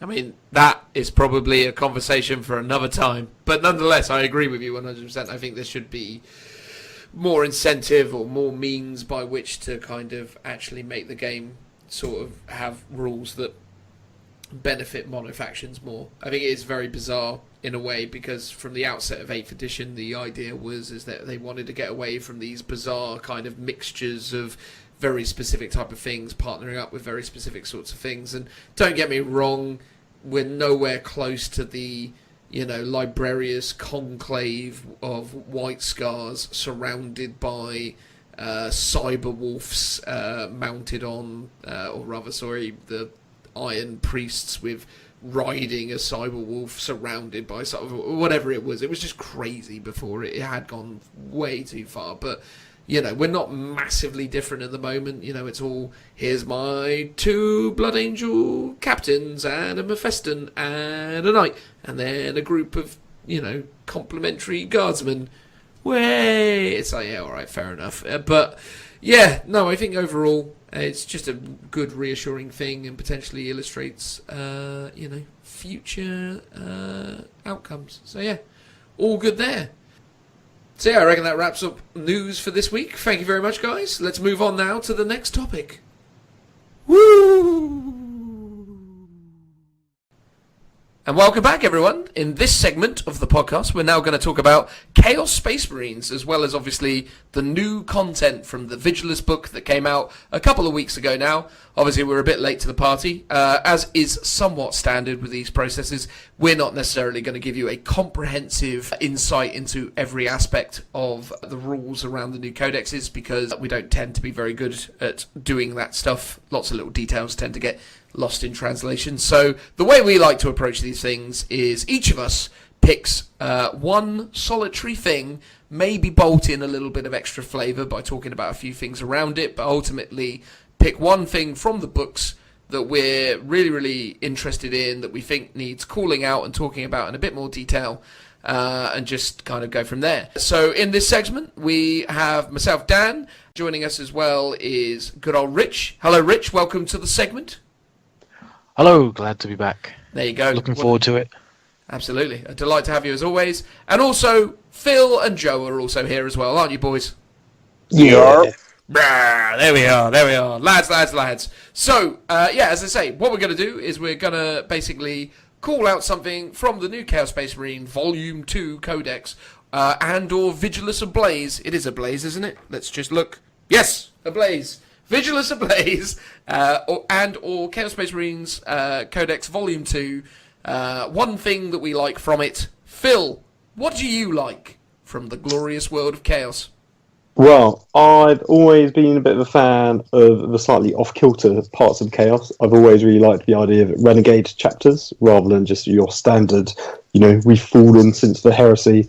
And actually, if I was ever to collect a Chaos army, it would be Red Corsairs. So it's pretty pleasing to see now that they've actually got some decent rules. So it's nice that the Renegades are being supported and lifted up to almost the same standards as the Legion Brethren. I mean, you say they've got some really nice rules. Wouldn't it be lovely, though, if Huron Blackheart had a better model? Well, we were just discussing this beforehand. Yeah, his Forge World model is quite nice. So if I was ever, not that I ever will, because I've got enough armies in the works, but if I was to do Red Corsairs, I'd probably convert up the Forge World version, because the current, I presume it's Finecast model, which is clearly based on an old metal model, is really, really bad. Obviously, Joe really likes it, though, he was saying. I do. I love it because I just love how misshapen it is. And this weird little derpy ferret rat dog thing. Yeah. Oh, is that a spell or combat familiar? He's a bit of both. He's a bit of both. He's just like Spellbat. He's like his little cheerleader that hangs around with him. Did you ever watch Kim Possible back in the day? I did. What, the naked mole rat? Is that what you're referring to? It's basically the equivalent of the naked mole rat from Kim Possible. What was the name of the naked mole rat from Kim Possible? Wasn't it Rufus? It was Rufus, yeah. Bloody hell, good memory, mate. Well done. Although, what was the name of the kid that owned Rufus? Because it was Kim Possible. Was it Rufus? We'll say Rufus, who knows? I mean, if we're wrong, we apologise. Please comment below or wherever you're listening to this. What was the other guy? Was it, what was his name? I think it was Ron, which is why you're thinking it's similar to Rufus. I think it was Rufus and Ron. Yeah, it was Ron Stoppable, wasn't it? Right, should we get back on track? Yeah, probably. So Red Corsairs, the little ferret that looks like it's from Kim Possible. Huron Blackheart. Yes. Awful model, but I guess really decent stats. He can... I think his new thing, correct me if I'm wrong, is that he now gives, if you are completely Battleforged, an extra CP, which is a nice little touch. I don't know really in terms of what his old rules were, so you guys can let me know if he's better in this edition. Corsairs, their Legion trait, as it were, is based around giving the extra CP. Like, he actually gives you an additional CP. Yes. So, if you have a battalion with 3 squads of Red Corsair Chaos Space Marines in it, they give you additional 3, so that battalion's worth 5. And if 5, and then the squads is 3, so it's 8. And then if you have Huron, that gives you 9 for 1 battalion. Which is pretty tasty. Can Huron have any marks of chaos, or does he just come undivided? I don't believe Huron has any of the marks of chaos. I don't think he can take them either. Oh, okay. And he's not a part of the Black Legion, so you can't use that stratagem where you can give him all of them. No. Yeah, well, there you go. So you can't shenanigans it in any way to make it that he could maybe have, like, Noise Marines as troops. It has to be Chaos Space Marines. Yeah, well, they've got to shift those boxes. Well, exactly. They made new boxes. They've got to get them gone, right? And they do look very cool. They do. They do. But yeah, pretty good overall. So what's Huron doing anyway? Have you got any idea what that guy's all about, other than giving CPs? Oh, I mean, go on, Joe. You probably know what he does better than I do. He's bombing around in a Blackstone fortress at the moment, isn't he? What, in the game? Yeah, so in the universe... Oh, okay. So not on the tabletop. You're not, like, deploying him in space and shooting lasers from the ceiling. In the game, so to talk about another channel, Mini Wargaming, when the new Codex came out, did a 1v1 tournament, basically, of all the Chaos Lords versus each other. Okay. And Blackheart won every single matchup. No. Blackheart? Yeah. So what's he got that gives him that edge? So he's got the Tyrant Squad, which is a 9-inch range flamer, which is Assault D6, but it's a heavy flamer. All right. He's got a power axe. He's got a power fist. Mm-hmm. But he's also a psyker, which gives him the edge. So he knows smite and one other psychic power. So coming up against one-on-one on characters, he can go smite, and then he can go Def Hex, and then run up there and just bash him in the face. Oh wow, okay, so that gave him the edge. Yeah, and he's toting 5 attacks hitting on 2s as well. Even with the power fist. The power fist is -1, so he's Okay. hitting on 4s. But he's still pretty savage. Oh, there you go. And does his little ferret, his little naked mole rat, give him anything, or is that It does. It allows him to. It says after Huron Blackheart has manifested a psychic power, his Hermidra can lend him additional power if he's still alive. When he does so, Huron Blackheart can immediately attempt to manifest an additional power. Ooh. So what, is he normally doing 1 psychic power now 2? Yeah, so Huron can attempt to manifest 1 psychic power in each psychic phase and attempt to deny 1. He knows smite and 1 psychic power from the dark Hereticus discipline. So basically, yeah, his little space ferret allows him to summon a second power. Plus, part of the Red Corsair's traits allows him to advance and charge as well, so he's a bit more speedy. Alright. And he gets to obviously do the reroll hit rolls for all friendly Red Corsairs within 6 as well. Hang on. So he can advance and charge and gains additional CPs for being a Red Yeah. Corsair? Yeah. God, they got everything, don't they? Is the advance and charge their default chapter tactic? So advance and charge was the default for all the Renegade chapters. Okay. But That's then the equivalent of Death to the Full Temper then. No, they still have that. No, they don't. Yeah, they do. I thought only the original Legions got that. No, all Chaos And Warriors they're saying They don't get... no, it's not. It's, the long veterans of the long war. Is what I'm that's the thinking. one I don't have access to. Okay. Oh, That's really? That's a stratagem though, so they can use it. Yeah, that's a stratagem. They can Yeah, use. but I mean, the it's, stratagem says that you can't. The renegades can't use it. Oh, really? oh, can they not? I thought it was if you roll a 6 in combat, the one where you roll a 6 to hit in combat, and That's what they it. change You, an that's extra what. That's what it. That was a couple of editions ago. That's what it was. Mm. But now, No, you still get that. So they've yeah, still got the False Emperor, which allows them to gain additional attacks in combat. All Chaos units have that, but they don't have access to Veterans of the Long War, which is a original 9 thing. which makes sense because they're not veterans of long war; they're more recent traitors. Yeah. So, what does veterans of long war normally do then? It's a +1 to wound, Veterans of the Long War, so usually very useful on a unit of Slaannesh Havocs with las cannons, because then all of a sudden they're 3s to wound, become 2s to wound, and then you endless cacophony them to shoot again, because that's fun. Yes. But there you go. So what about Red Corsairs, other than obviously Huron Blackheart and all this stuff that you're seemingly discovering throughout the course of the conversation attracted you to them, Phil? Well, like I said, I've always liked the idea of them. I always think the Renegades are sort of much more interesting from a sort of story point of view than just the plain old traitor legions. Mm. So, like I said, even last year I was like looking at Chaos models going, ooh. And it was Red Corsairs that I was eyeing up, basically. You did do a small kill team of Chaos Space Marines, though, didn't you? Not quite. Well, mostly Renegade Guard True. or Renegade Militia, but they did have 3 models, which were Chaos Space Marines, and I used the Death Guard easy build ones, partly because they were one I could just buy a pack, and there was only 3 of them in. But if I was given a choice, I would have probably got the more newer Chaos Space Marines. But this was, going back summer last year, so that's why I got Death Guard ones. And you can still paint them red.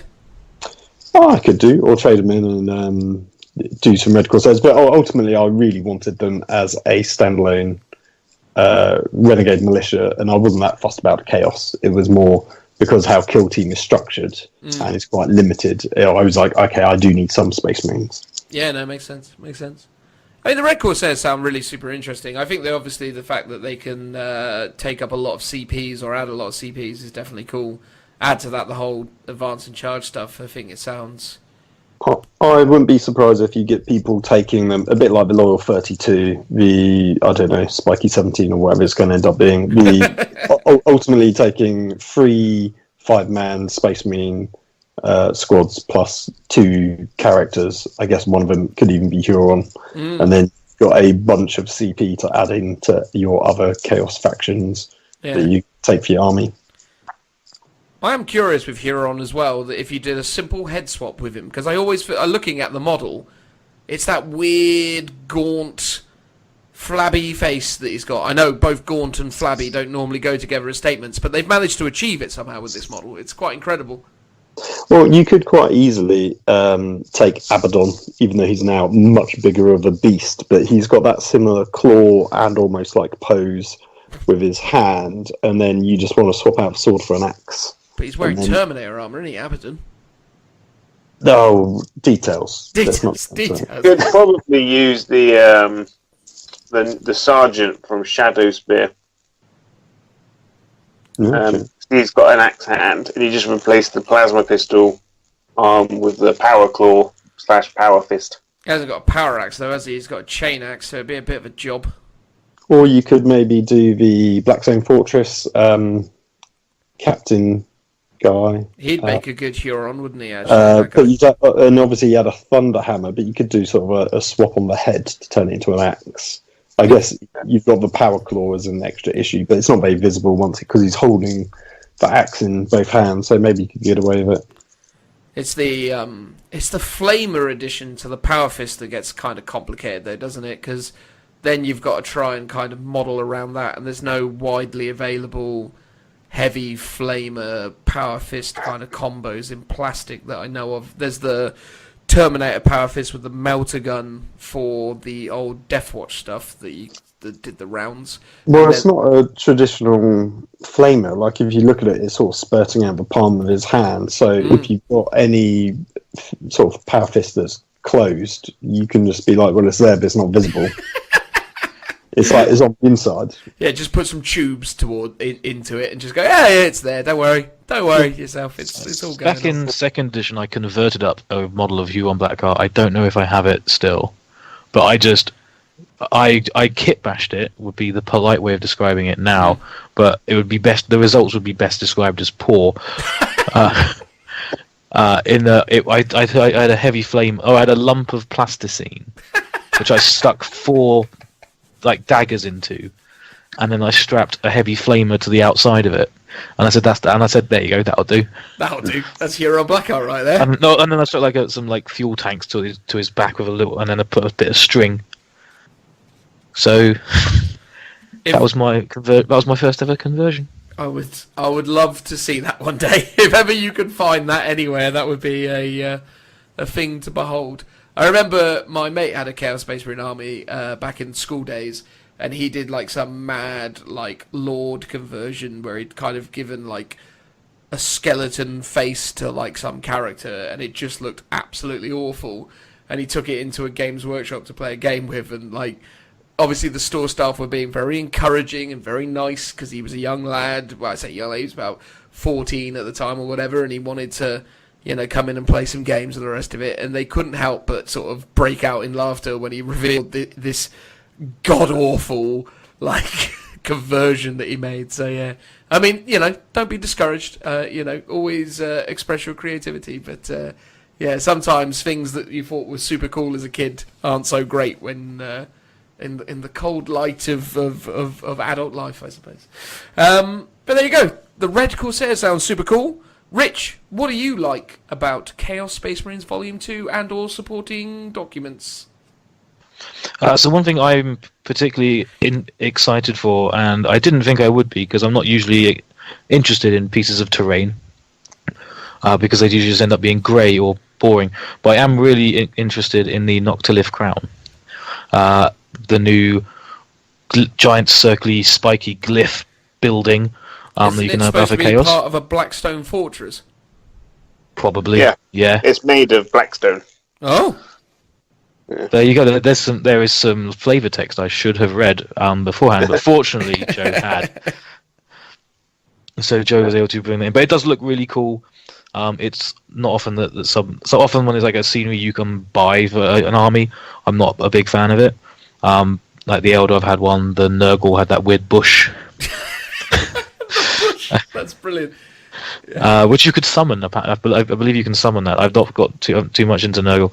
I think they fixed it because I think they took the demon keyword off of it for some reason, because it used to be that you could summon it or teleport it on, but I think they got rid of that. I don't know. So this definitely can't, because it's just a building with the Chaos faction keyword. But it's actually pretty cool by the buffs. It's 100 points, or power level 5 if that you're that way inclined.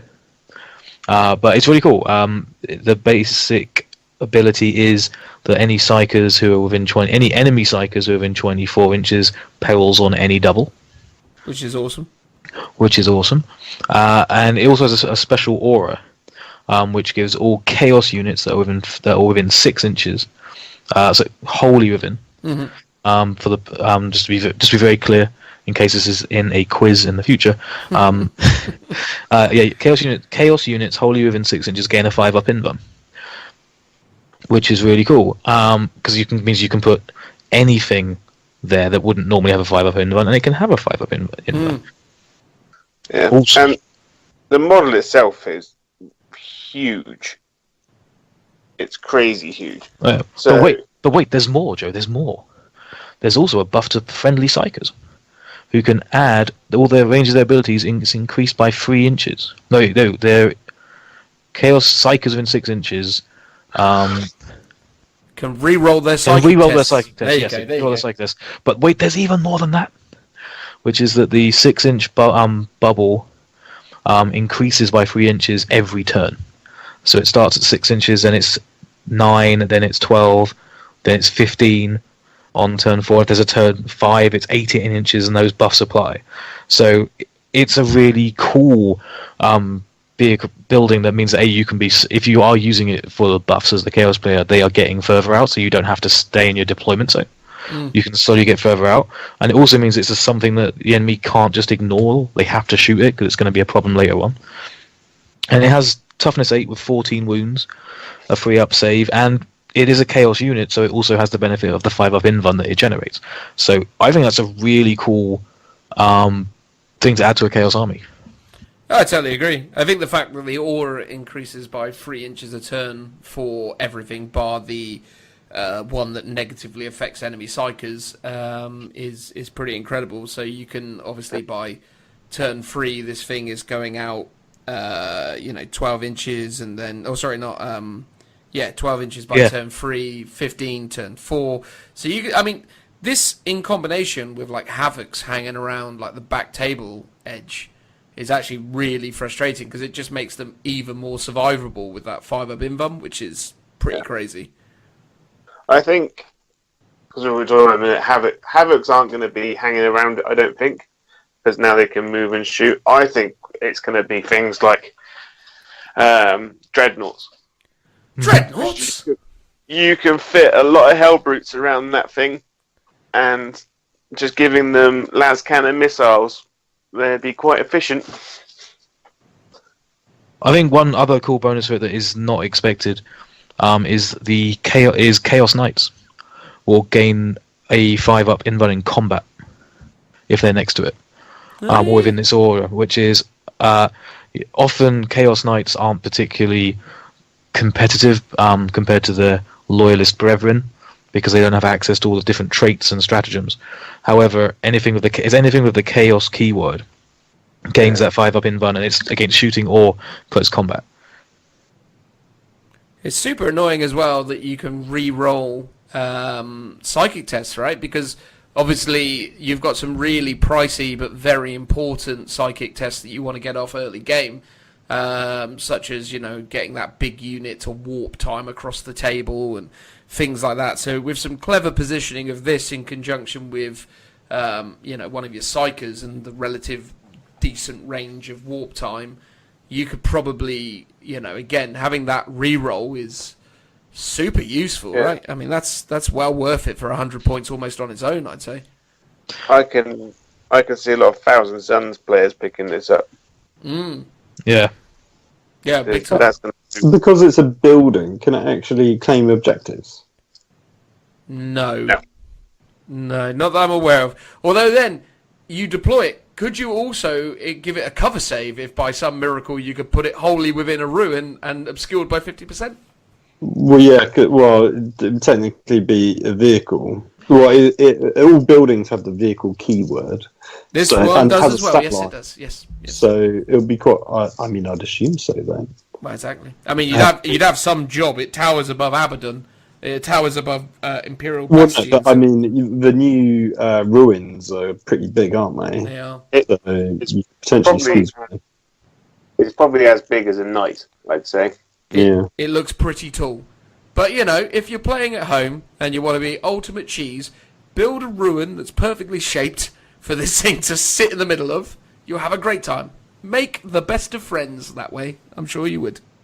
Well, you could just use it also to block your opponent off, or if you want to do bizarrely a very defensive game, or you knew your opponent's going to be coming at you, you could stick this quite far forwards. And Yeah. be like, okay, you've got to now go around it basically, and that's going to take up a lot of space on the table. I do genuinely think this is probably one of the first terrain pieces besides the Nurgle bush, as Richie so beautifully called it, that we're going to see in actual kind of. Because it's got actual decent rules for change. Yeah, really does. I mean, It's also really lovely. I mean, Decent train. it does have a limiting factor for competitive play in it. It basically has to be in its own detachment. true. True. So at that point, you might as well take between 1 and 3 of them. Doesn't the How many- battalion or the brigade have a fortification part to it? Don't don't think believe they so. do. Oh, I'd have to actually check. I haven't got the rule book on me right now, but I think you're actually potentially right about that, Joe. If you give me a moment while I check the internet, and we'll come back to that in just a No, moment. 5 minutes later. So it appears you cannot have it in any detachment. There you go. Except obviously a fortification detachment. Oh, of course, and you get 1 to 3 There you go. So as Richie said, why not take 3 of them? because that's madness. Well, because you only have 1 for each caster. It's true. It's true. Or you could take this and a couple other little bits of terrain. I don't know what you might be interested in. Imperial Bastions, or Bastions as they are. The Nurgle bush. The That's Nurgle got a- Bush. The Nurgle A Bushel. sky shield. The Sky Shield. That's pretty awful these days. I was kind of interested at one point in the idea of a Gene Stealer cult army built around fortifications.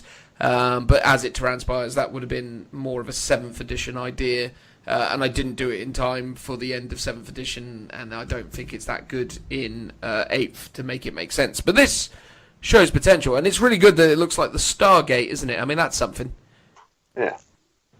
That's the best thing about it. It is very Stargate. It's I can see this being in a few armies on parades with modelled, so something's coming out of it, basically, oh yeah, like totally, a Stargate. absolutely. Cool, man. Well, there you go. That was the what were we saying? The Noctilith Crown. There it was. The words. Have I pronounced that correct, Rich? I'll say yes. Wow, you're very kind. Very kind indeed. So yes, that was that. In terms of the stuff that I'm interested in, bear in mind we're going to end with Joe's topic of choice on this one. We'd agreed the order in advance, or rather I told everyone what the order was going to be in advance and no one said no. So what I like from Chaos Space Marines is a unit not many people are talking about. And to say I like it is, accurate, but probably I'm just more interested in it to see where its place is and just wanted to have a discussion about it. So Master of Executions is a new HQ choice for Chaos Space Marines. And I think it's kind of interesting because the thing is, this is the first new Chaos Space Marine HQ type since actually it's not the first new one because there's actually 2 new ones in the book. So there's this guy and the Lord Discordant. So you got the Master of Executions and the Lord Discordant. So 2 new interesting HQ choices. But to be fair, the Lord Discordant doesn't seem dramatically different from some of the established Chaos Space Marine HQs because it's a big burly Lord mounted on some kind of demon steed, of which there's been many different versions of that, from the Seekers of Slaannesh to the Juggernauts of Khorne. We've seen lords on mounts before, but this guy, I think, is quite interesting, because not since the Dark Apostle, which was added back in 6th edition, have we seen an entirely kind of new archetype for Chaos Space Marines. In fact, actually, it was the Dark Apostle and the what's the name of their tech marines again? Warpsmith. Warpsmith, yeah. So the Warpsmith and the Dark Apostle came into effect in the 6th edition book, and those were done predominantly to kind of mirror the chaplain and tech marine roles of the Loyalist Astartes. But now we've got something really unique in the form of the Lord Executioner, which is obviously super interesting. Or sorry, the Master of Executions. I need to get these words right. It's a Lord Discordant, Master of Executions. I'll get there in the end. But for your 4 power level, how many points is a Master of Executions? I should have probably checked. It's 70 points. I got you back. 70 points. So, for 70 points, you're getting Movement 6, which is standard. Weapon Skill 2+, Ballistic Skill 3+, Strength and Toughness 4, 4 wounds, 5 attacks, Leadership 9, and a 3+ save. The Master of Executions is a single model armed with the Axe of Dismemberment, bolt pistol, frag, and crack grenades. The Axe of Dismemberment being a melee weapon, or melee weapon, weapon with Strength +2, -3 AP, D3 damage, and each time you make a wound roll of 6 for this weapon, the target suffers 1 mortal wound in addition to any other damage. So that is a humongous axe with 5 attacks with no negatives to hit. So that thing is hitting on 2 pluses at strength 8, which is pretty tidy in and of itself. Then, in addition to that, you have Death to the False Emperor, which is obviously, if it's fighting an Imperial character or unit, it gets additional attacks for every 6 it rolls, unless, of course, you take it as... Is it Black Legion that has the exploding fires for Death to the False Emperor? Yeah, if they're stood next to the Warlord. Oh, so you could take him as the Warlord.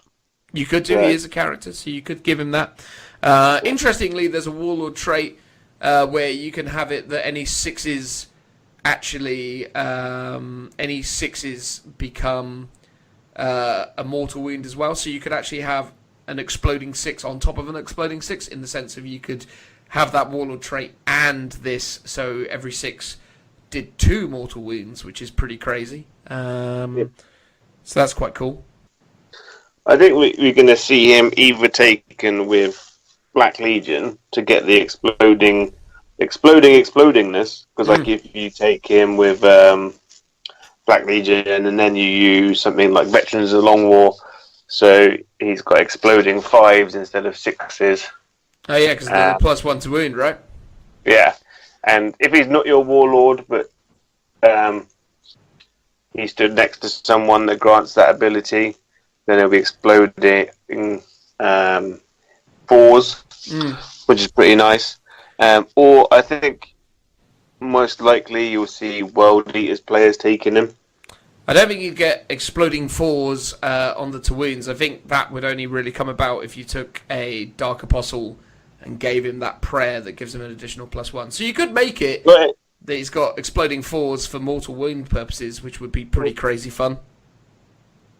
Yeah, which would be pretty tasty. Anyway, the point is, he's also got Trophy Taker on top of other things. So Trophy Taker, once per fight phase, you can re-roll 1 hit roll, wound roll, or damage roll for an attack made by this model that targets a character. So once per fight phase, he can re-roll either a hit roll, a wound roll, or the damage. So that's pretty big as well, because when you consider that he's doing D3 damage with that axe, if you get 2 hits off and 2 wounds off, and you get unlucky and you roll a 2 and a 1, you can re-roll that 1, potentially get a 5 or a 6, turning the value of the D3 into 3, which means that against most 5 wound characters, this guy can get pretty scary. Yeah. Well, because we all know that I like comparing it to this. He'd actually do quite a bit of damage to a knight on his own. Well, I mean, not as much as because there is a Chaos Lord build doing the rounds, where you take a Chaos Lord with a. I think some people are suggesting you do it on Juggernaut. There's some other tricks that you can do, but you basically take a Chaos Lord and give him the Black Legion Chainsword. That basically means that he then gets this mortal wound effect. So he gets -3 AP, 2 damage, 2 additional attacks, and any 6s do mortal wounds. Is that correct, Joe? Yeah. And then you give him the Warlord trait I was talking about, where you get the 2 mortal wounds every time, and then he charges in and does like 6 attacks. And if it's against the Imperial Knight, he's got the exploding 6s for Death to the False Emperor. And then it's something like stupid, like he can do 21 wounds to an Imperial Knight in one round of combat or something crazy. It's pretty mental. I mean, that's not this guy, but he has similar potential, I suppose. Well, this guy, he's wounding a knight on 4s at the moment, so with veterans, he's wounding him on 3s. And if you've got a Dark Apostle, it means that he's wounding a knight on 2s. Yikes. And yeah, he's hitting the knight on 2s, wounding it on 2s, and so any 6 to hit gives him additional attacks. If he's World Eaters, then he's got 6 attacks to start off with. And then he's wounding on 2s, and with the Dark Apostle situation, any 4s, 5s, and 6s are doing 2 mortal wounds each. If you give him that Warlord trait, yeah. One otherwise, but if you give him the Warlord trait, yeah, he gets that. So if you were to say you took this guy as a World Eater, and you gave him all that shenanigans, he's actually going to do quite a lot of damage to an Imperial Knight as well, isn't he? Because each one of those hits is going to do D3 damage. Yeah. Because a Knight, unless you do what Richie was talking about and put him within range of the crown, assuming it's a Renegade Knight, isn't going to get an invuln in combat, so it's got -3, so you've got to roll 6s. So if you're hitting it on 2s, wounding it on 2s with this combination you're talking about, that can get pretty explosive, couldn't it? Yeah, and most knights are all characters, which means you get the re-roll to hit, wound, or damage. Yeah, the one re-roll once per. The one re-roll, but it's still useful if you mess up. If you hit, say, 5 times, but you only wound 4 times, then you can just hit that re-roll. Yeah. Well, the other thing that's super cool about him, so just the last piece of his rules, is he's got Warp-Sighted Butcher.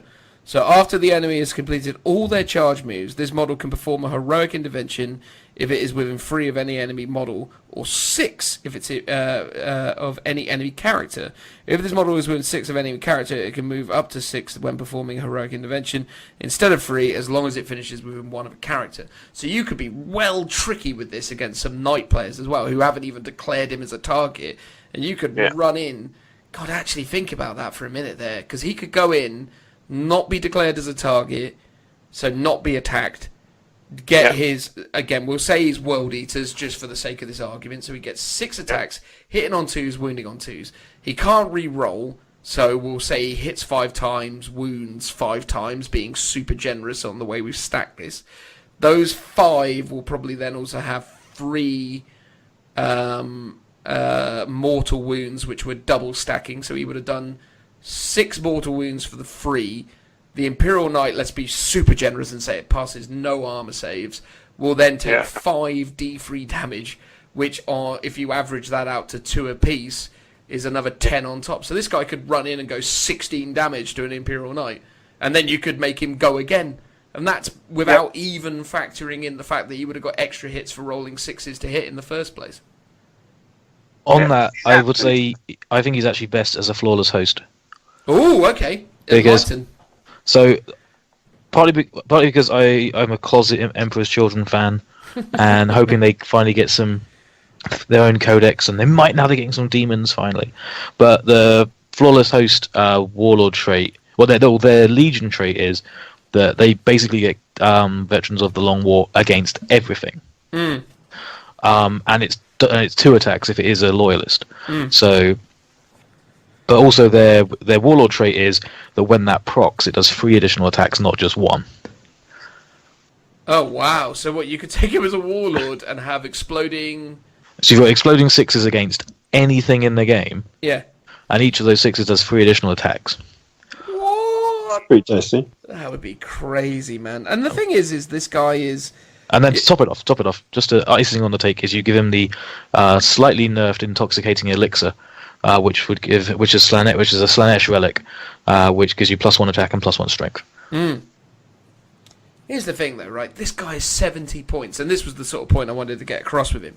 He's 70 points, and we're talking about, okay, yeah, sure, you're talking about some CPs and some other synergies, but a 70-point model that can potentially go up to an Imperial Knight and go, oh, there you go, mate, 16 wounds. It's like, I'm sorry, what? Like, that's bananas. That thing is, I think there's potential with this guy. I think the thing is with him, he's not going to be the first choice for many people, because most people are going to be looking at Demon Princes, Abaddon, Chaos Lords, Dark Apostles, Sorcerers. There's so much good stuff in terms of HQ choices for this army, but I do actually think you shouldn't sleep on this guy. I think if you see someone running a Master of Executions, you don't just sort of go, oh, is that what their Chaos's chaplain? It's like, yeah, sure, if that's what you want to think.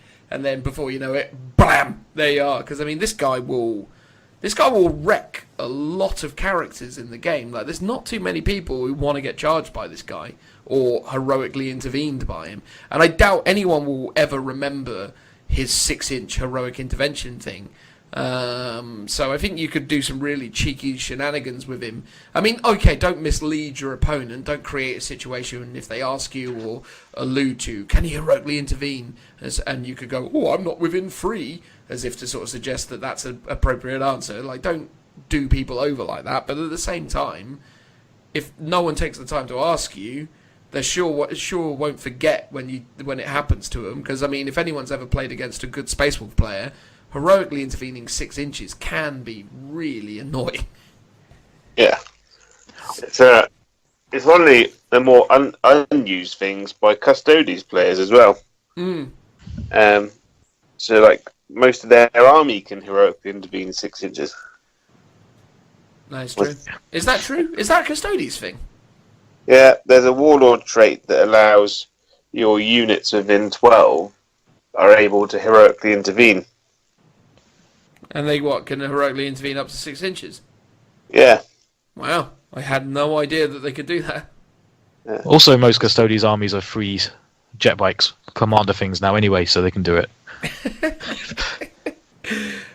But there you go. I was going to say, oh, sorry. I don't mean to rain on his parade, but I would say that a lot of the good buffs to him happen when you make him the warlord.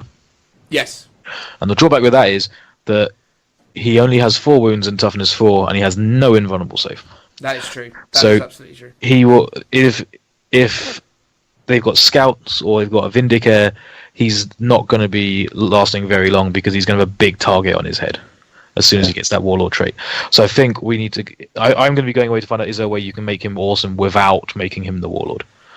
I think he can be awesome without being a warlord in the sense that he's 70 points, right? I think when you talk about characters in the game that's 70 points, right? You're talking Spirit Seers, which are 65 points. You're talking crikey, why are you actually talking lieutenants, Primaris lieutenants anyway. Necron Lords, I want to say, I think is 70 points. Anyone actually verify that, or am I just going to... I think a Cryptek is. Yeah. A Lord is well over 100, I think. But you talk about most of those things, and they have a quite quantifiable level of performance, right? Like, when you look at a 70-point HQ choice, you're talking Apothecaries, you're talking... Whatever you are talking about, you're talking about quite a quantifiable thing, and as much as it never really poses a massive threat to you, you understand what it can do, and it can usually buff stuff or make stuff better around it, such as chaplains and things of that nature. What makes this guy super interesting is the fact that, yeah, he has the potential in him to behead your HQ. So if you're not aware of this guy and you're not thinking about him as a legitimate threat, yeah, sure, he's carrying a big axe, but you might be like, it's chaos, whatever.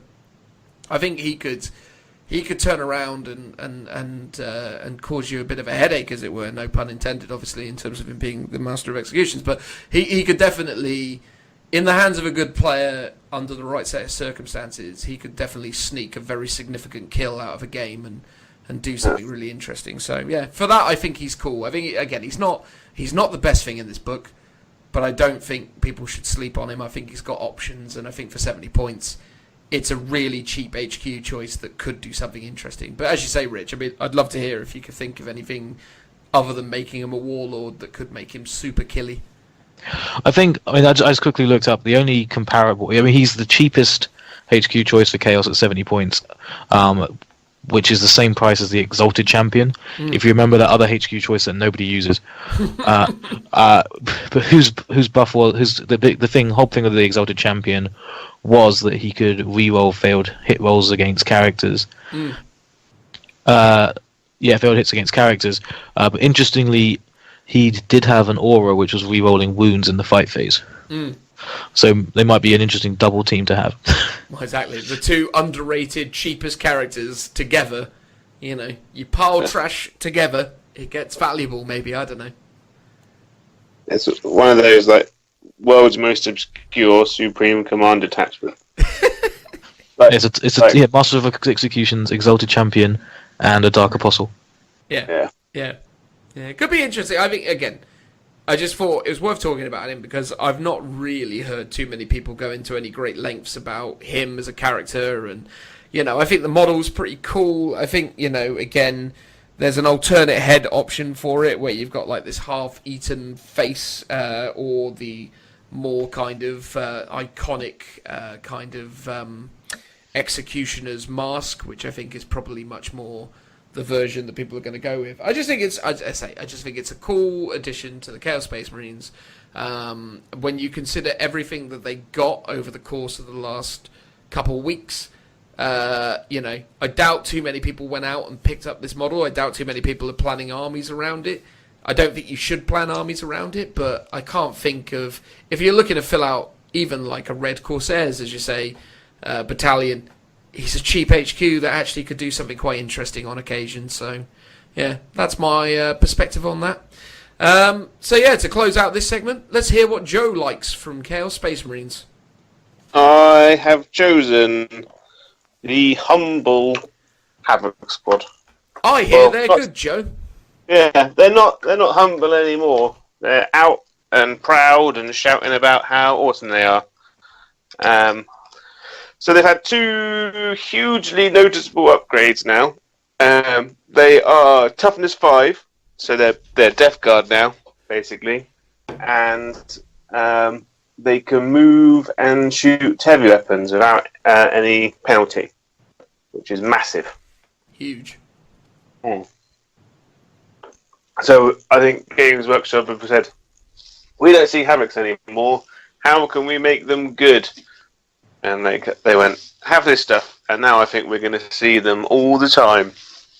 And it means they're a lot more versatile now because they can move around the table freely and hold objectives. So, like, as your standard backline unit, if you're playing Maelstrom, for instance, and you've got to go over and capture a backline objective, they can just bimble off and still be efficient. And they've got access to a new gun now. The controversial gun. Well, I really like it. I don't mean in terms of rules, just the fact that there's only one of them in the box.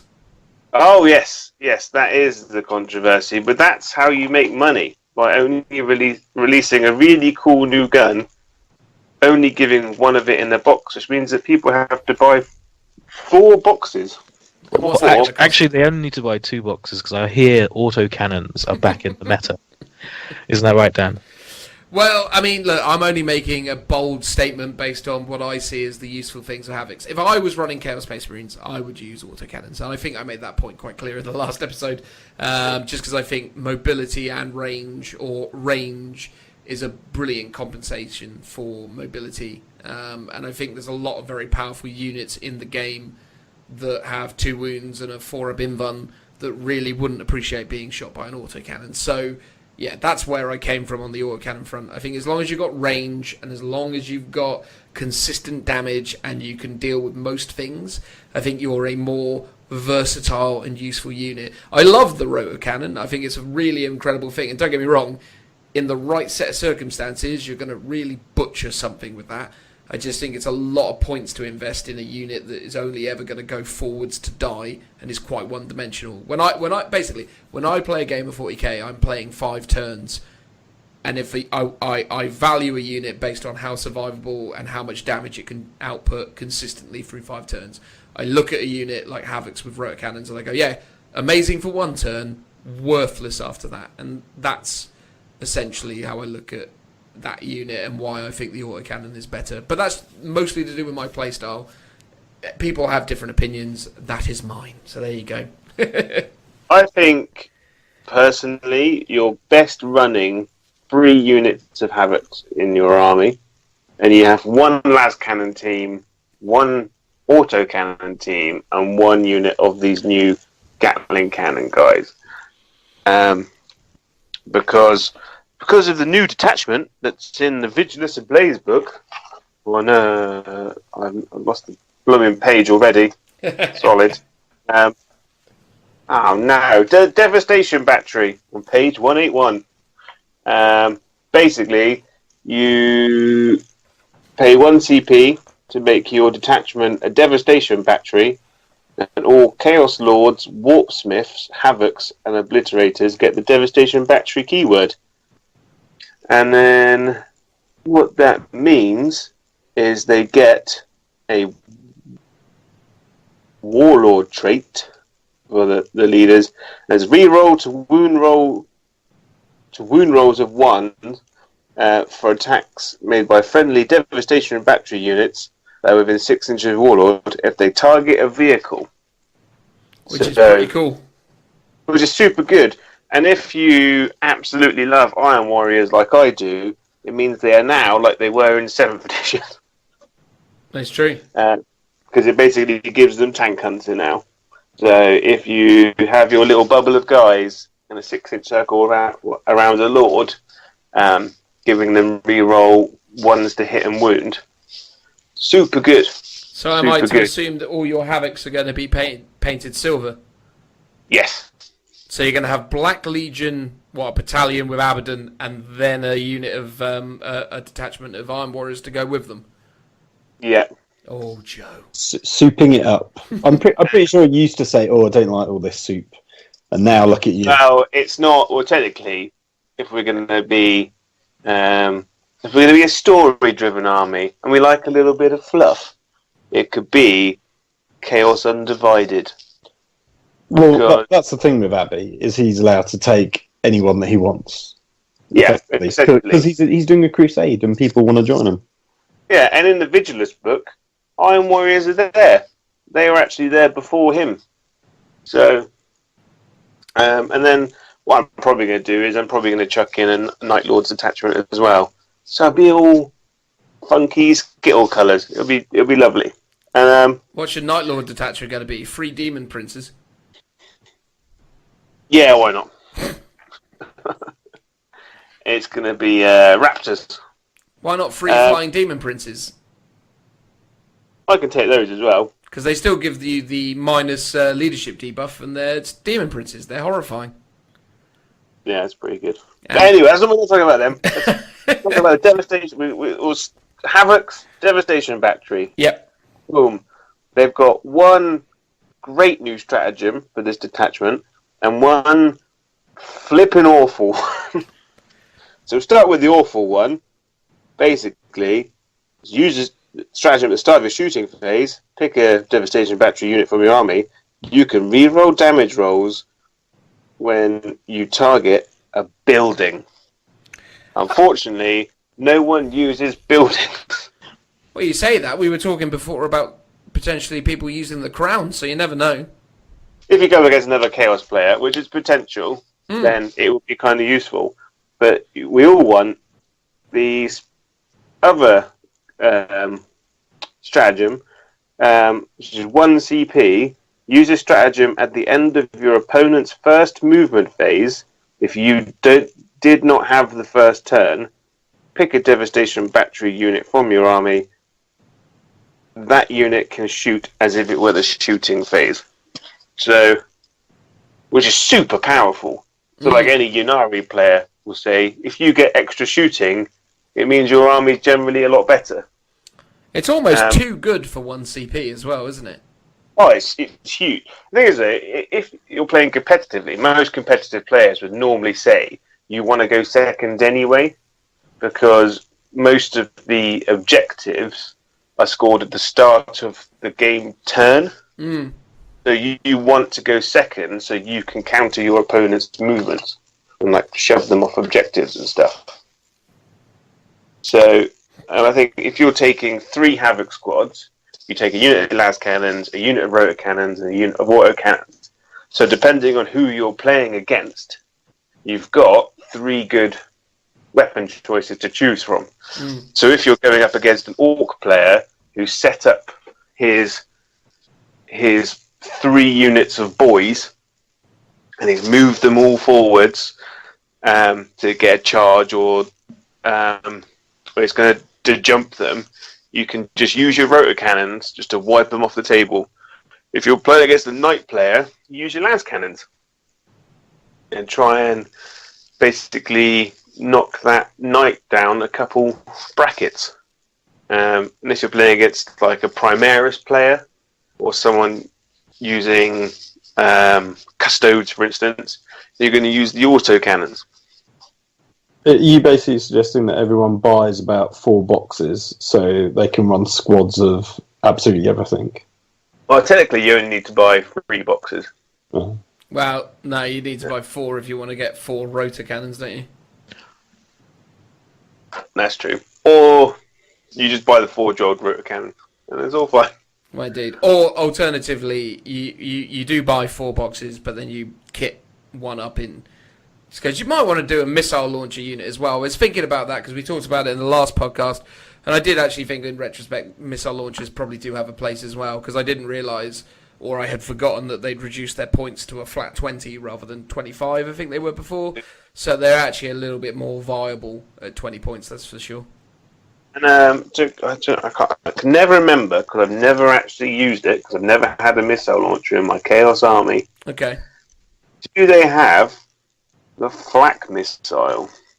I'm going to say yes, but I don't know for sure. I know that's definitely in Space Marines. They do have the flak missile. So that's good. So that could be a fun little thing.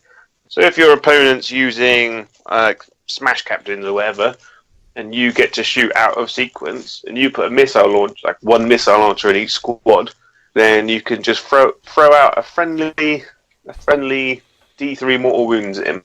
Yeah, he'll love just that. To discourage a bit. I genuinely don't think the stratagem where you can shoot at buildings is terrible, though. I think it's situational, but I think there may come more occasions than we initially realised that you'll actually be able to use that quite efficiently. As Games Workshop release more and more buildings for 8th edition, as they have with Age of Sigmar, every Age of Sigmar release seems to have a building now.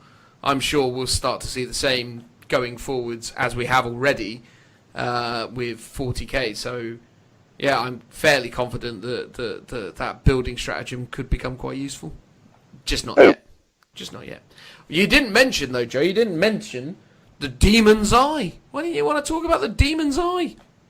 Because I just closed the blooming book. Okay.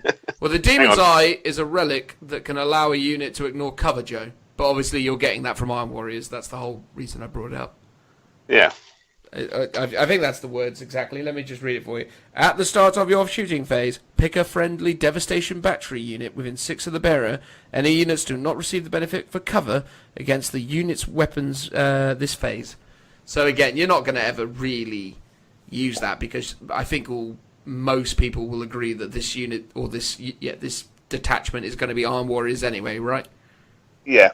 And if you're going to be running Iron Warriors, you'll take a Demon Prince and give him the Flesh Metal Exoskeleton, which gives him a 2-up save. I mean, depending on how you want to build out this unit as well, I probably would go I'd say I'd probably go. I don't know. I definitely would do 2 units of Havocs, both with autocannons, because I've made my feelings clear on that. But I then probably would look at 2 units of Obliterators with it as well. So do a Spearhead detachment, 2 Obliterator squads, 2 Havoc squads, and a Chaos Lord, just so as I could give the re-rolling 1s to the 2 units of Havoc. So I try and just keep the Chaos Lord moving between the 2. Might be worth, if it's an Iron Warriors one, maybe put it on a bike or allow him to move around a bit quicker. Well, the other cheeky thing about bikes is because they're about 3 inches long, you can add an extra. You're basically adding an extra 2 inches to your aura, because you can obviously swing him sideways, which could be important with that sort of stuff. So if you can increase the range of auras with bigger bases, that's always useful. You wouldn't want to take like a Demon Prince or anything like that, because you don't want to have something like that isn't going to kind of push itself up the board in some meaningful way. I mean, obviously, backline defenses are useful, but I would say probably, take a Chaos Lord on a bike. Because the other thing that's actually quite interesting about Chaos Lords on bikes, I suppose, is you could actually take the Chaos Lord on bike with a chainsword and some other stuff. Oh no, because that would have to be Black Legion to do all the silly shenanigans we were talking about before. But at least you've got someone there that can respond as well. Because if someone deep strikes stuff into your lines, you've got a Chaos Lord that's perfectly mobile and can throw him into a fight somewhere just to take some heat off of your other units potentially. So yeah, I don't know whether the bike's worth it for the sake of the additional aura, but I think it is definitely a conversation, because you not only got that, but you've also got the mobility to attempt to defend yourself should you find yourself in a situation where you need to. Plus, also, if you're playing that mission where you give intel points to characters, increasing your Lord's toughness to toughness 5 and all that sort of stuff is no bad thing either. So it's all good stuff. Yeah, I think we're going to see a lot more Havocs on the table now, for definite. I think we're going to see a lot less Obliterators. It has kind of been confirmed that the points in Shadow Spear, where there are 110 points, is correct. Yes. And they're not actually 65 points like it says in the new codex, which is a little bit sad. I think Games Workshop went a little bit too far on their points adjustment. I think something like 80, 90 points would be a fair add to them. I think the problem is with the Obliterators, though, and why they needed that slight points increase, which has obviously been given to them in return for a few buffs in terms of the unit, is because a lot of the most powerful old Chaos Space Marine lists were built around Slaannesh Obliterators because of Endless Cacophony and because of Veterans of the Long War. So that combination was really, really abusive, and because of that, you just had so many people doing some really devastating things with those in conjunction with Blight Crawlers and all that kind of other stuff. So, yeah, as much as I agree that it's probably just a little bit too pricey for the unit, I think it's important that something like that is restricted in some way, shape or form. Yeah. I can understand that. It makes me sad that I can't use all my toys.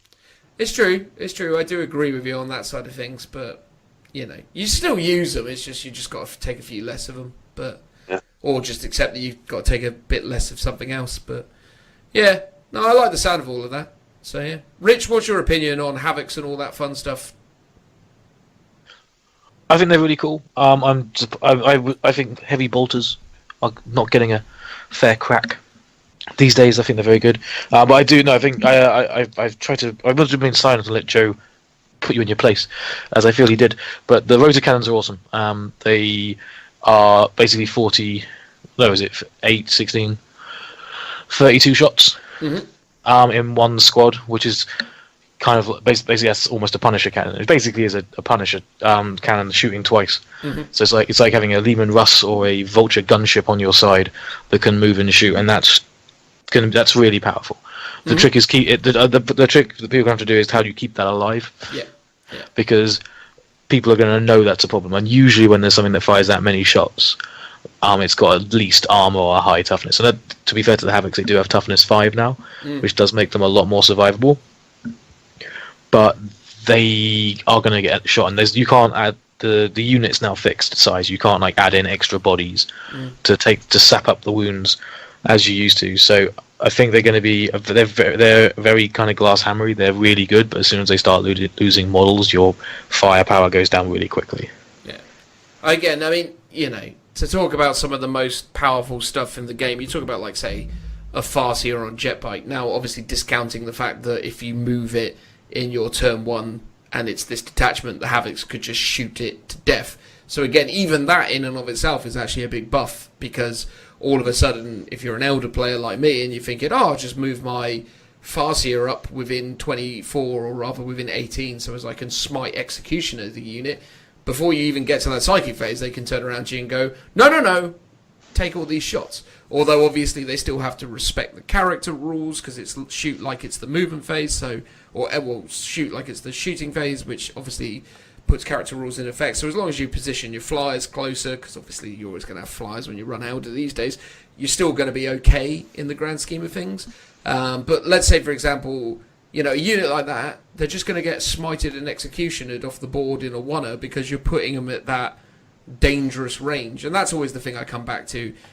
Having played such a mobile, aggressive army like the Elder for as long as I've done, I've just seen that you know, and understanding that that's what resides on the top tables of real competitive 40k. I always try and sort of think about things that have options against that stuff. So I do acknowledge that they can be and will mostly be amazing. I just think it's important to sort of measure those expectations, because I don't want too many people getting all super excited and then spending 120 quid on 4 boxes of Havocs just so they can have that one rotor cannon squad, to then discover that they're not playing it very sensibly, and they're going, oh, but it always dies before it does anything. And it's like, well, yeah, because 24-inch range on a model moving 6 inches, it bizarrely isn't that impressive in this game. So that's what I'm saying. The most important thing is what Joe mentioned, is putting them into that special detachment to get that stratagem to be able to shoot in turn 1 at the end of your opponent's movement phase if they went first. Because there's nothing more. I need one of you guys to confirm if this is right, but I believe the stratagem that lets a Smash Captain warp across the board, that's done in the movement phase. Correct? So Smash Captain, yeah, it's before the first battle round. No, right, but isn't there that thing where you can? Yeah. So. There's 2 of them. There's two stratagems. It's on Wings of Fire, I think it is. Yeah. That lets you basically redeploy and charge in turn 1. That's end of movement phase, yeah. End of movement phase, which means that basically now you have an Overwatch to deal with that. Yes. And if you're only going to buy 1 box, if we're concerned about our listeners' money, you can buy the 1 box and take 2 las cannons and 2 missile launchers. And then you can basically have old school Overwatch for 1 CP, which against whatever the threat is, whether it's some bikes that have come across the board, or if it's some orcs that jumped at you, or it's an Eldar thing or a Smash Captain, is like you've got this hard-hitting unit that can fire off the basis of 1 box. 2, ideally you want like 4 las cannons in there, but 2 las cannons and 2 missile launchers for a little bit of flexibility to be able to hopefully deal with whatever came across the board into your deployment zone in that first turn that normally you just have to suck it up and deal with. It won't be orcs that jump though, because that happens in the psychic phase. But other than that, okay, right, okay, yeah. So I was wrong. No. You were right about everything, but that. I just wanted to point that out. No, I one of the things that the most annoying thing for me, one of the most annoying things for me is Smash Captains and Archons on bikes or Janes, things that can appear out of nowhere and then charge you on even turn 1, and you can't do anything about it. This gives you, and that's the worst. This gives you a way to deal with that kind of threat, which because it usually have to, because they might forget you can even do that. Yeah. So I'll just deploy the Smash Captain here, so I can charge into your Kaitan, assuming you're Chaos. And he's like, well, actually, I'm going to shoot 4 lance cannons at you first. And then you've dealt with that threat. I think that's a really powerful thing to have. Even though a lot of people are going, I think Joe, you said that going second is the best, more strategic play these days. I don't know too much how they're changing I think they're changing the rules a bit for ITC, so I don't know whether going first or second's going to be better there. But for all the different kind of game systems out there, I think having that flexibility is going to be really helpful to be able to deal with. So basically to help yourself if you are going second. It's a really good way of shoring up a first strike scenario as well, because obviously if you're aware of the fact that you might have, because again, obviously first strike happens in first battle round, so even if you're going second, you can 1 CP chip away at something enough to guarantee that you're going to kill it in the corresponding turn as well. So it gives you a lot more strategic flexibility to go after bigger targets in your turn 1 and still get first strike. Because that often is another little dilemma, because often you'll be like, I really want to kill that Castellan, but I also really want first strike, so I have to kill that unit of guardsmen, which actually, realistically, did I really want to go for it? Should I not have gone the Hail Mary and tried to kill the Castellan in this example? Because there's nothing more frustrating when you try and fail at that sort of stuff, and there's always that really frustrating moment where you're about halfway through shooting your entire army and you're already aware that you haven't quite done enough damage already, so you're at that weird impasse where you're like, I kind of have committed to this course of action, but it looks like it's not going to bear fruit, and then you try shooting at another thing, and then you discover you've committed too much to the one thing. So having that even as an option if you're going second is big in terms of keeping you in the race from the start of the game, because certainly if you're playing chapter approved missions, the points differences in terms of winning and losing are very, very slight. So you don't want to even lose out on things like first strike early doors, because that can often be a big swing in the late game. I'm interested for sure. Phil, and I think. Oh, sorry. Say again. I was going to say also. Do it again. Also, I was going to say, competitive wise, I think if your opponent know that it's coming, it might force them to play a bit more cagey. They'll be more tempted to hide units out of line of sight. So it means that they might not be able to go for that first turn charge because they don't want to have their best unit out in the open to be shot before it even gets to charge. Yeah, the mind games are real on that one, aren't they? Because there's something to be said for turning up and going, okay, you're going first, but just so you're aware, this is a rule. And it's like, oh, God. It's one of those, like, I'm going to be able to shoot at you with a unit before you've even done anything to me. Which is huge. Unless, of course, they've got Void Raven bombers. They will have already dropped some bombs on you as they've gone past you. Yeah, that's true. Phil, do you have any closing thoughts on all things Chaos? How are you feeling about them as a faction, army, or release? Well, I was just going to chip in about the Havocs and say, well, you guys pretty much covered everything, but the changing of toughness 4 to toughness 5 seemed to have created a bit of an outrage online. Mostly people are going, but Terminators, but why? Why are they not as good as Havocs now? Obviously, because I think Terminators, still toughness 4? Toughness 4, 2 wounds. I think the fact they've got 2 wounds is what they decided mechanically made more sense for Terminators than being toughness 5. Yes, I think obviously people are thinking toughness in a very literal way, and the Terminators are obviously tougher than Havocs, are not factoring in the armor save or the number of wounds. I do think Terminators, I know obviously people always talk about throwing more buffs at Terminators, but I do think if you just made it so their power fists weren't unwieldy, or not unwieldy, but didn't suffer the -1 to hit, I think that would go a long way on top of the bolter rules that they've been given, and the points reduction they got. I think that would be the last little icing on the cake to make them a little bit more viable overall. But yeah, definitely the bolter rules help them. I still think just Terminators are just flawed. The game hates them. There's no.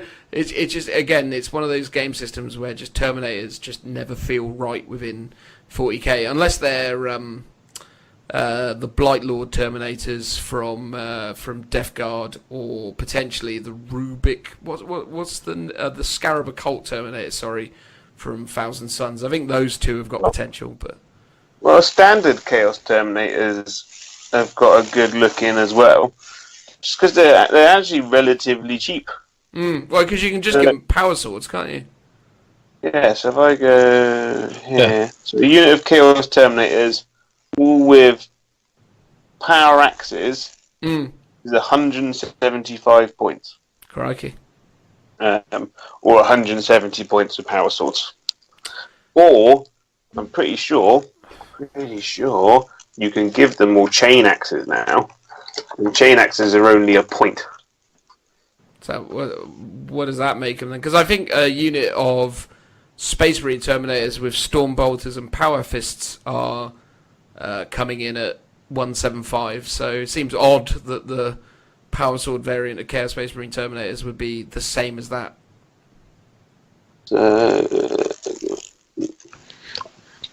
One thing I think there's on Warhammer so Community. they're actually automatically armed with the chain axe. Oh, okay. Yeah, so they're overpriced, is what you're saying? Oh no, they're because I'm using Battle Scribe. So looking in the back of here, a Terminator. Here we go. We're about to get a demonstration of Joe's mental arithmetic, everybody. Get ready. Is 26 points. Right, and then a Combi Bolter is 2 points. Right, okay. So that makes them 28 points a model. Going well so far. 8 axes, 1 point. So it's 9. So they're 29 points a model. Okay, and how many of those are you going to have? You're going to have 5 minimum, should we say. Okay, so what's that going to be? You have to have 5 minimum. So what did I say, 29? 29. So that's 145 points. You are absolutely correct. That's not bad. Yeah.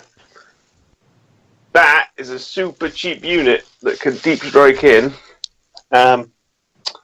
With the chain axes, the chain axe gives them +1 strength, -1 AP. And they've got 2 attacks in combat, so they're no slouch. They're not great. But for a unit that can just walk up the table and dump out 20 shots, that's super good. I mean, I'm not entirely sure if I'd say they're super good. I'd say they're good. I think they're probably one of the best versions of Terminators you can have, in the sense that you've got that cheap combat option.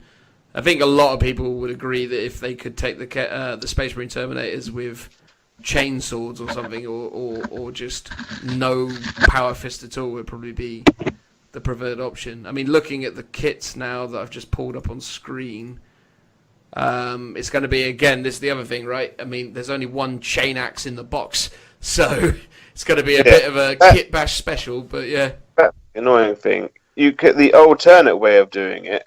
It's slightly more expensive. If you get the Cataphracti Terminators, and then Forge World does a chain axe upgrade pack for like 12 quid, and that gives you 5 arms, 5 chain axes. Doesn't Forge World also do like a Khorne Berserker unit of Terminators? They do, yes. I can't remember what they're called. I'm just looking for them now. World Eaters. World Eater Legion Red Butchers. That's what they're called. Yeah. Although they're all power axes, quite clearly. Oh, well, there you go. Can't have everything. All right, brilliant. Well, I think that pretty conclusively summarises the majority of our feelings on Chaos Space Marines. So I guess let's finish out. I had one thing I wanted to say about Havocs. Yeah.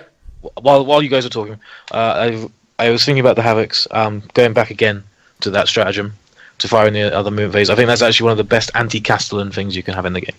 Really?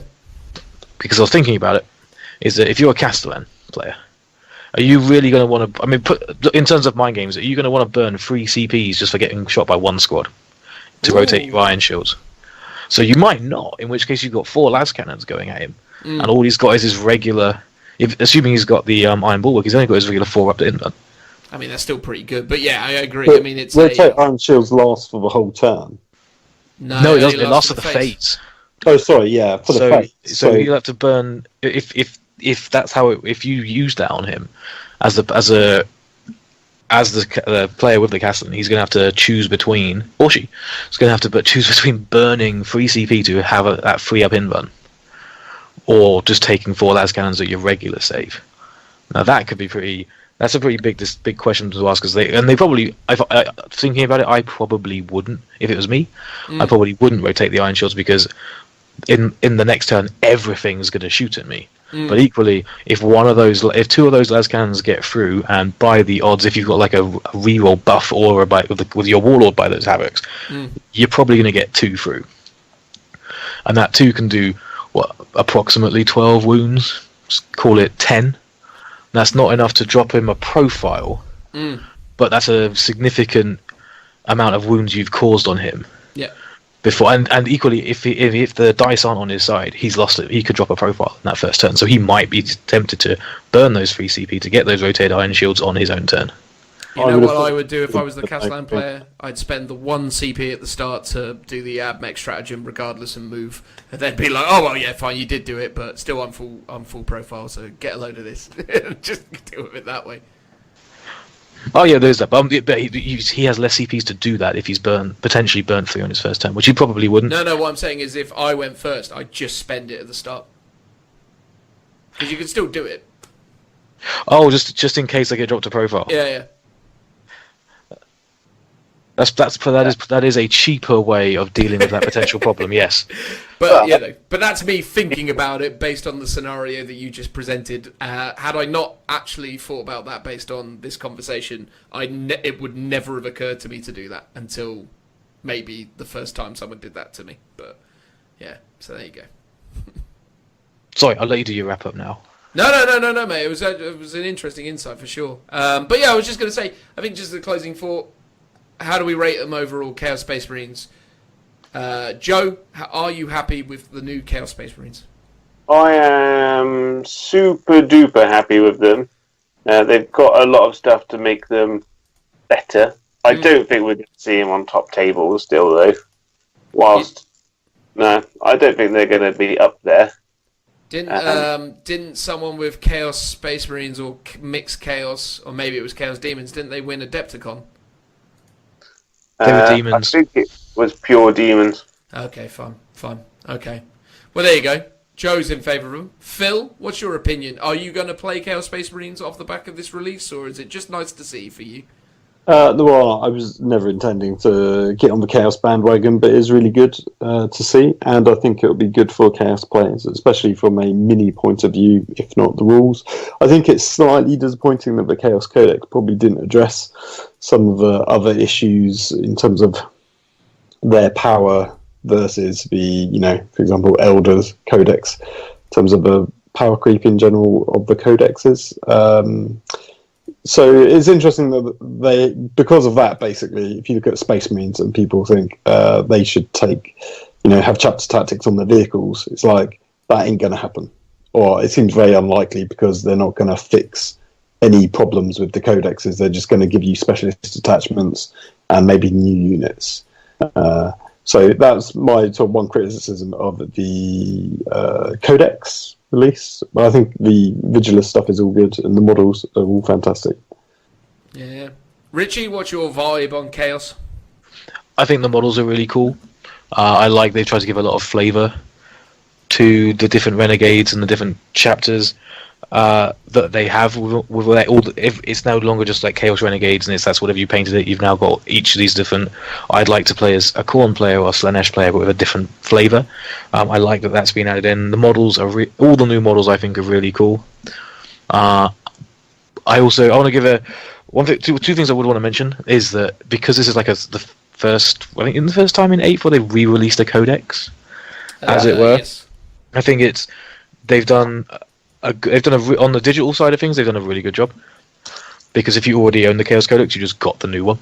Oh really? I didn't know that. Yeah. They just updated it on at least that's what they said they were going to do it. And I buy most of my codexes on my iPad, and they've updated it, so I've got the new Chaos Codex. I didn't have to buy it again.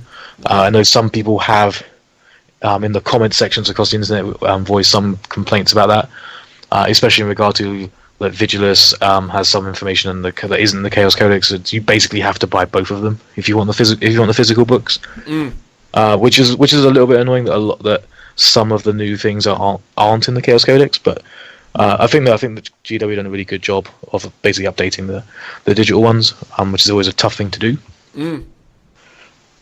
But otherwise, yeah, really excited for this. Although I'm personally hoping that this means Emperor's Children are going to get their book next with all the Slaannesh demons.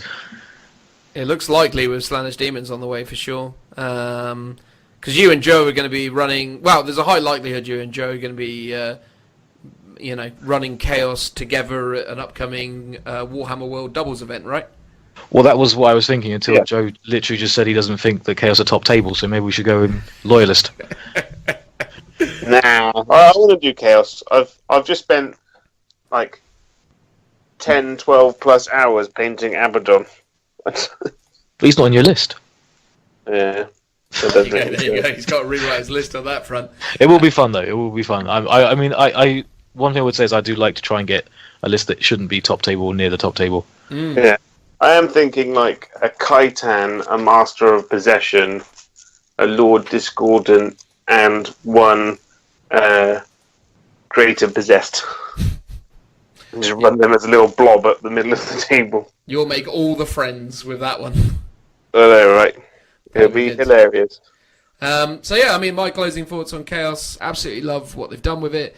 Can't wait to see what people unlock within this army once they start to consider all the different combinations and opportunities. And yeah, I mean, the model range is really strong. I'm still not a fan of Tim the Sorcerer, the Master of Possessions as he's called, and there's a few other things like I'm still not, even after seeing him in the flesh, super keen on the single pose obliterator models that came in Shadow Spear. But bar that, everything else has been really, really great. So yeah, no, big fan of what they're doing, and looking forward to seeing more of it. So yeah, I'd say that pretty much wraps up that section of the podcast, guys. So we're going to move on now to whatever it is that we do next. Cheers. Thanks very much, everyone, for checking out episode 18 of the Lookout Sir 40k podcast. Hopefully you really enjoyed what we had to offer within the broad spectrum of the hobby and all of its, supporting bits and pieces. Massive thank you for Richard for joining us in that last segment. He's not here in this outro bit because we recorded it at a different time. But Joe and Phil are still here, aren't you, gents? Hello. Just about. There you go. So we're wrapping things up. So a few last little bits to cover off before we move on and go away. So we would really love it if you guys took the time to check us out on our Facebook page and actually reach out and get involved and have some conversations with us. Recently, we've been in the habit of actually responding to people and talking to people over the medium that is Facebook. So if you'd like to come onto there and keep up to date with all the various little odds and sods that we're doing on a regular basis, it is Lookout Sir !40k on Facebook, unless I'm mistaken. Phil, do you know if I've said that right? I think you're probably right. Yeah, if not, If you just do Lookout Sir, it will come up in the search. There you go. Actually, it's just Lookout Sir. there you go. So like, just Lookout Sir ! Or facebook.com/Lookout Sir. There you go. So please look out for Lookout Sir on Facebook. Also as well, actually, just because they sent me a message the other day and I actually listened to their stuff and I thought they were super nice, and it's really cool that they called us out. Yeah, we had a nice bunch of lads from the Codex, a Warhammer 40,000 podcast or something along those lines. Sam and Mike, I want to say. Yes, that's right. There you go. Those two nice lads, even though they called us a bunch of southern softies, which we are, right? I mean, you can't really get much more southern or much more soft than me and Phil, right? Right, Joe?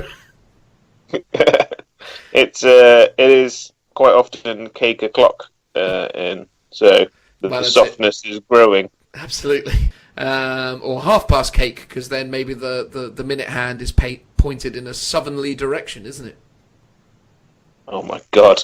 I know, I'm sorry. Anyway, nonetheless, those guys were nice enough to say that they thought we were quite lovely and good at what we do, which is obviously, a form of madness that they've found themselves under the influence of. But nonetheless, we only felt like it was fair to call them out. So, you know, if you yourself do a podcast and you want to hear us call you out, call us out, and we'll probably talk about you because we're fickle.